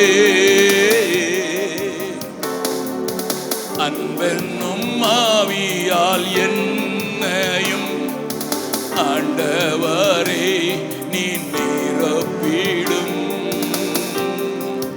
நல்ல போராட்டத்தை போராடி ஓட்டத்தை முடிக்க உதவுமே, உம்மோடு பாடு சகிக்கவும் உம் நாமத்திற்காக மரிக்கவும் ஆயத்தமே நானும் இப்போ.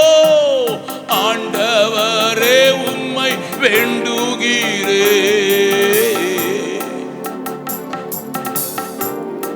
பாடலை நான் எழுதி 45 வருடங்களாகிறது.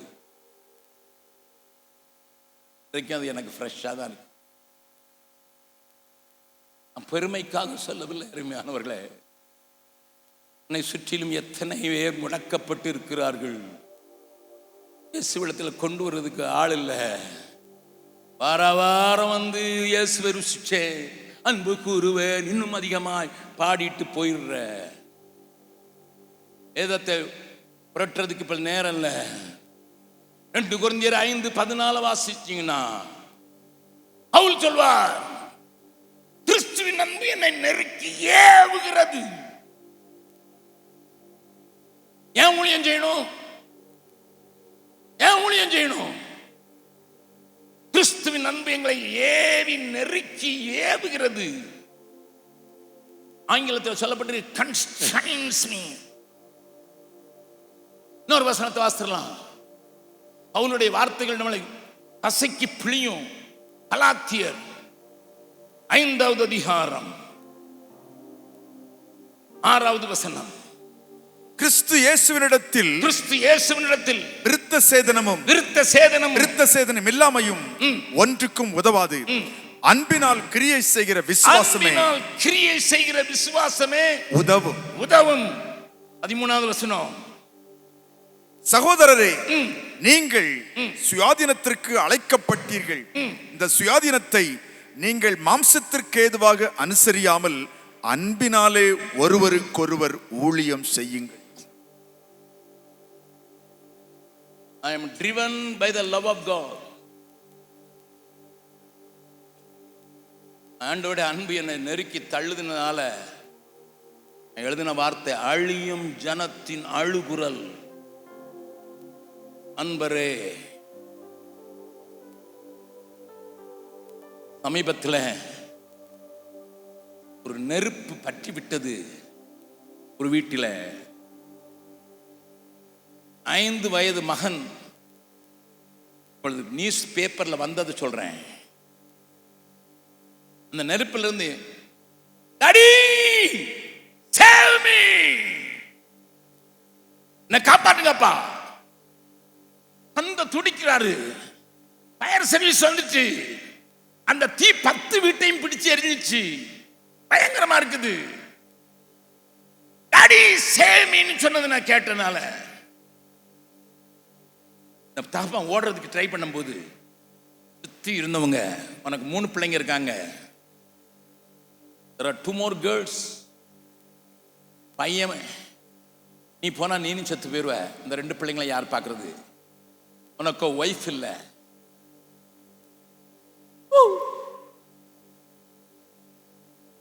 உனக்கு ஒய்ஃப் இல்லை,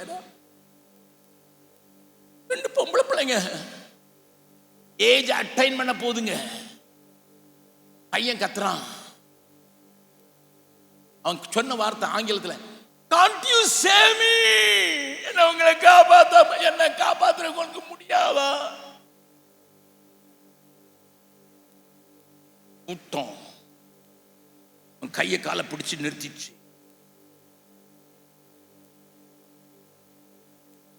2 பிள்ளைங்க, மனைவி இல்லை.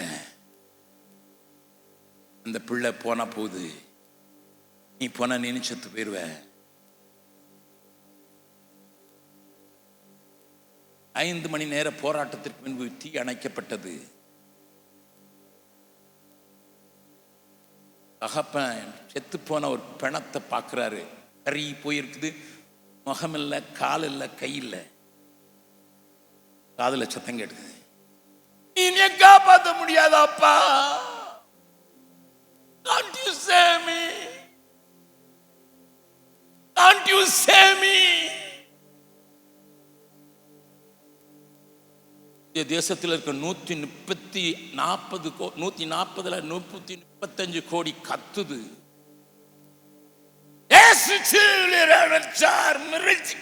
ரட்சிக்க முடியும், என்னைய காப்பாற்ற முடியாதா? நீ மாத்திரம் சுகமா வாழ்ந்து உன்னுடைய சொத்துக்களை பெருக்கி, உன்னுடைய வசதியை பெருக்கி, உன்னுடைய பிள்ளைகளை வயர்ல படிக்க வச்சு வெளிநாட்டு அனுப்பிட்டா போதுங்கிறதுல வாழ்றாயோ? தேசமே, சபைகளே, ஆண்டி சேமி, எல்லாரும் கண்ணை மூடலாம். யார் இந்த நேரத்தில் அசைக்கூடாது. என்னுடைய நேரம் முடிந்து விட்டது. காதுல ஒரு சத்தம் கிடைக்குது, உங்களால் என்னை காப்பாற்ற முடியாதா? உங்களால் என்னை காப்பாற்ற முடியாதா? உங்க இயேசுவால எங்களை காப்பாற்ற முடியாதா? யாரும் கண்ணு திறக்க கூடாது. பிரதர் அகஸ்டின் ஜெபக்குமா, எனக்கு தெரியாது, நான் என்ன செய்யணும்னு எனக்கு தெரியல. நீங்க என்னமோ வாலிப பிள்ளைங்களுக்கு ஜென் நெக்ஸ்ட் ஒன்று நடத்துறீங்களாமே, 19 வயசுலேருந்து 25 வயசுக்கு ஒரு வாரத்துக்கு நடத்துறீங்களாமே, தூத்துக்குடியில் நடத்துறீங்களாமே. என் பிள்ளை ஒரு வாரத்துக்கு நான் அனுப்பிச்சு தரேன், ரெடியாக்குங்க.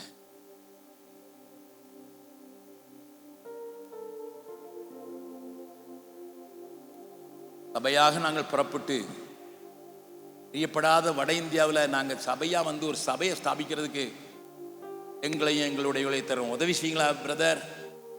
Yes sir. நான் தான் போக முடியல, எனக்கு வயசாகி போச்சு.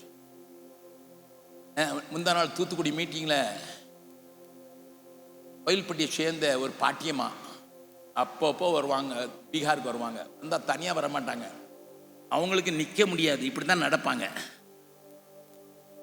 87 88 ஆகுது, என் வயசு தான் அப்படின்னு சொல்லுவாங்க.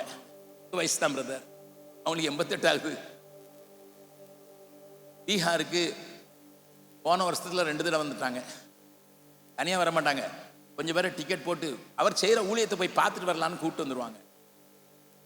கோயில்பட்டியில் வந்து சும்மா இருக்க மாட்டாங்க, யாருக்காவது ஃபோன் பண்ணுவாங்க, ஒரு செய்தி அனுப்புவாங்க, போய் பார்ப்பாங்க, வியாதியாசனம் பயப்பாங்க. இயேசுவை ஏற்றுக்கொண்டு குடும்பத்திலேருந்து வந்தது பேர் சாரா பாட்டி. இந்த நாள் வந்தாங்க, கை நிறையா கோயில்பட்டி கடல் மிட்டாய் வாங்கிட்டு பிள்ளைங்களுக்கு கொண்டு கொடுங்க ஐயா, நீங்களும் சாப்பிடுங்க ஐயா, நீங்க கத்துற கத்துக்கு கொஞ்சம் சாப்பிடுங்க ஐயா. தேவஜனமே, உனக்கு இந்த சத்தம் இன்னைக்கு கேட்டுதுன்னு அந்த கூட்டம் மறக்க மாட்டேன். தேனி கூட்டம் உனக்கு மறக்கவே முடியாது. நான் ஒன்னே ஒண்ணு, ஆண்டவர் உன்னை பார்த்து கேட்கிறாரு. நான் அந்த கவியை மாத்திரம் பாட போகிறேன். நிற்கிற உட்கார்ந்துருக்க இடத்துல நின்று கண்களை மூடி, அழியும் ஜனத்தின் அழு குரல் அன்பரே என்னையும் ஊருக்காதோ, மாளுவோரை மீட்க வந்தவரே, மாண்டிடும் மக்களை மீட்டிடவே அனுப்புமே என்னையுமே. ஆண்டவரே உம்மை வேண்டுகிறேன், அன்பென்னும் ஆவியால் என்னையும் ஆண்டவரே நீ நிரப்பிடும். ஆயுள் முழுதும் சேவை செய்ய ஆண்டவரே என்னை அனுப்பிடும். வல்லமைக்கு விரோதமானவன் அல்ல நான். வல்லம வல்லம வல்லம வல்லமன்னு கேட்டு எதுக்கு வேணும்? ரோமர்களை மாதிரி லைஃபை என்ஜாய் பண்றதுக்கு அல்ல வல்லமை வேணும். வல்லமை பெற்ற சிலர் வல்லமை வச்சு நிறைய காசு பண்ணிட்டான். வல்லமை கொடுத்தார் ஆண்டவர், வல்லமை வச்சு நல்ல காசு உண்டாக்கிட்டான். அன்பை நாடுங்கள், அது உந்தும் சக்தியாக மாறட்டும். ஆண்டவர் பேர்லையும் அழிகிறவர்கள் பேர்லையும் அறியாமல் ஒரு அன்பு உண்டாகிறது. பிரதர் அகஸ்டின் ஜெபக்குமார், தேனி பகுதியில் நாங்கள் சும்மா இருக்க மாட்டோம். ஆனா ஒருவேளை கத்தரிங்க கையை பிடிச்சி வட இந்தியாவுக்கு கொண்டு போனா, நான் ஒரு டீச்சரா கூட வர்றதுக்கு ரெடி. 2 வருஷமாவது வாங்க. நர்ஸா வர்றதுக்கு ரெடி, டாக்டரா வர்றதுக்கு ரெடி, ஊழிய செய்யறதுக்கு ஊழியக்காரனா வர்றதுக்கு ரெடி. அப்படி புறப்பட்டு போவதற்கும் ஆயத்தம் என்று சொல்லும்போது மறுபடியும் நான் பாட போறேன். அப்படி புறப்பட்டு இந்த இடத்தை காலி பண்ணிட்டு, மொழி தெரியாத, இனம் தெரியாத, வசதிகள் இல்லாத அப்படிப்பட்ட இடத்துக்கு நான் வர்றேன். எனக்கு இங்கிலீஷில் கொஞ்சம் டீச் பண்ண தெரியும், குட்டி பிள்ளைகளுக்கு டீச் பண்ண தெரியும். நான் வர்றேன். நோயாளிகளுக்கு காயம் கட்ட தெரியும். 2 வருஷத்துக்கு வர்றேன். 2 வருஷத்துக்கு வந்துட்டு அதுக்கு பிறகு நீங்க திரும்ப வந்த கூட பரவாயில்ல. இந்த கவியை மட்டும் பாட போறேன் நான் மறுபடியும். அழியும் ஜனத்தை அந்த நேரத்தில் பரிசுத்த ஆவியானவர் உங்களை தள்ளுவார்னா வரலாம். 4 மாதங்களுக்கு முன்னால் திருச்சியில் பேசிக்கிட்டு இருந்தேன். அங்க ஒரு MBA இன்னும் 3 டிகிரி பிடிச்சிருந்த ரூஃபஸ்ங்கிற தம்பி அங்க இருந்தான். மெலிந்த உருவம். ஆல்டர் கால் கொடுக்கும்போது கொஞ்சம் பேர் வந்தாங்க. ஆவியானவர் அவரை தள்ளுறாரு. மாட்டேன்னுட்டு சேரை இறுக்கிய பிடிச்சிட்டாரு. மாட்டேன்னுட்டு வந்தவங்களுக்கு ஜெபம் பண்ணேன். அந்த அடுத்த வாரம் 10 நாள்ல எனக்கு லெட்டர் வருது. என்ன திருச்சியில பிஷப் ஹீபர் மீட்டிங்ல நீங்க பேசும்போது என்னை ஆவியானவர் பிடிச்சு தள்ளினாரு.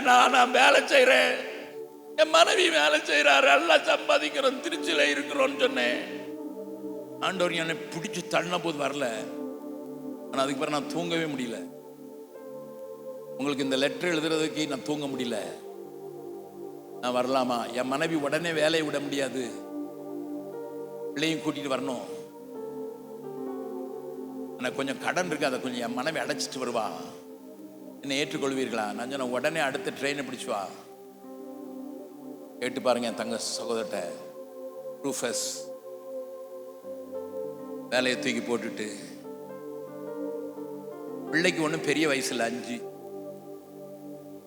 இன்னும் நிறைய நாள் சம்பாதிக்கலாம், நல்ல வேலையில இருந்தாரு. தேவ சத்தவன கேட்குமானா?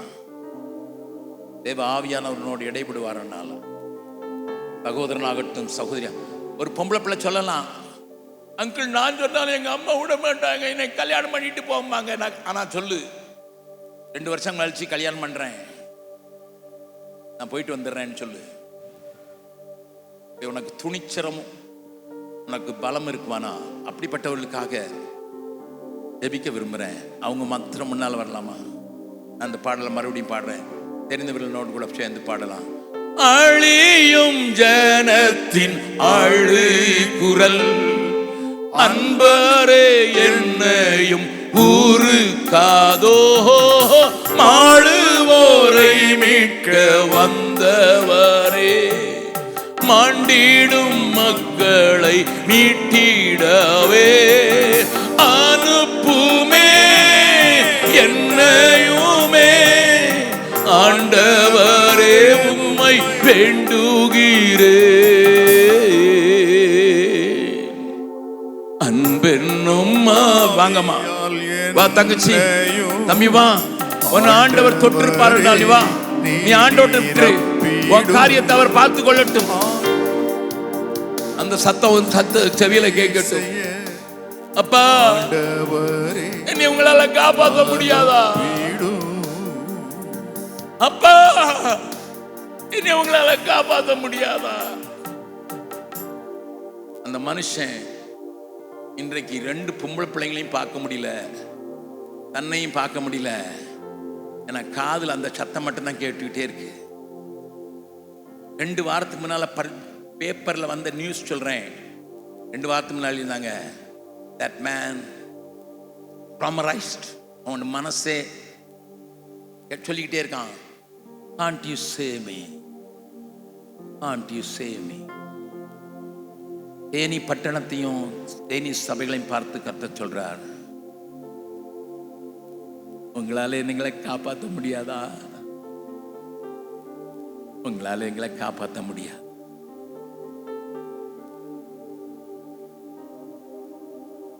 பரவாயில்ல. ஒரு கூட்டத்தை, அமெரிக்காவில் நடந்த ஒரு கூட்டத்தில் ஒரு பிரசங்கியார், பிரசித்தி பெற்ற பிரசங்கியார், தான் போக முடியலன்னு ஒரு வாலிபனை அனுப்பி வச்சாரு. அந்த வாலிபன் அங்க போய் பிரசங்கம் பண்ணிட்டு வந்த போது கேட்டாரு பிரசங்கியார், எத்தனை பேருடா ரசிக்கப்பட்டாங்க, எத்தனை பேருடா ஒப்பு கொடுத்தாங்க? ஒரே ஒரு ஆளு. அப்படியா? 2 பேரும் முழங்கால் போட்டாங்க. ஆண்டவரே உமக்கு தெரியும். அந்த ஒரு ஆள் தான் டாக்டர் பெல்லி கிரஹாம். அவர் தான் டாக்டர் பெல்லி கிரஹாம். உலகத்திலே கோடிகளை தேவனுக்கு நடத்தின மனிதன். தேனியிலும் அப்படிப்பட்ட ஆட்கள் உண்டு.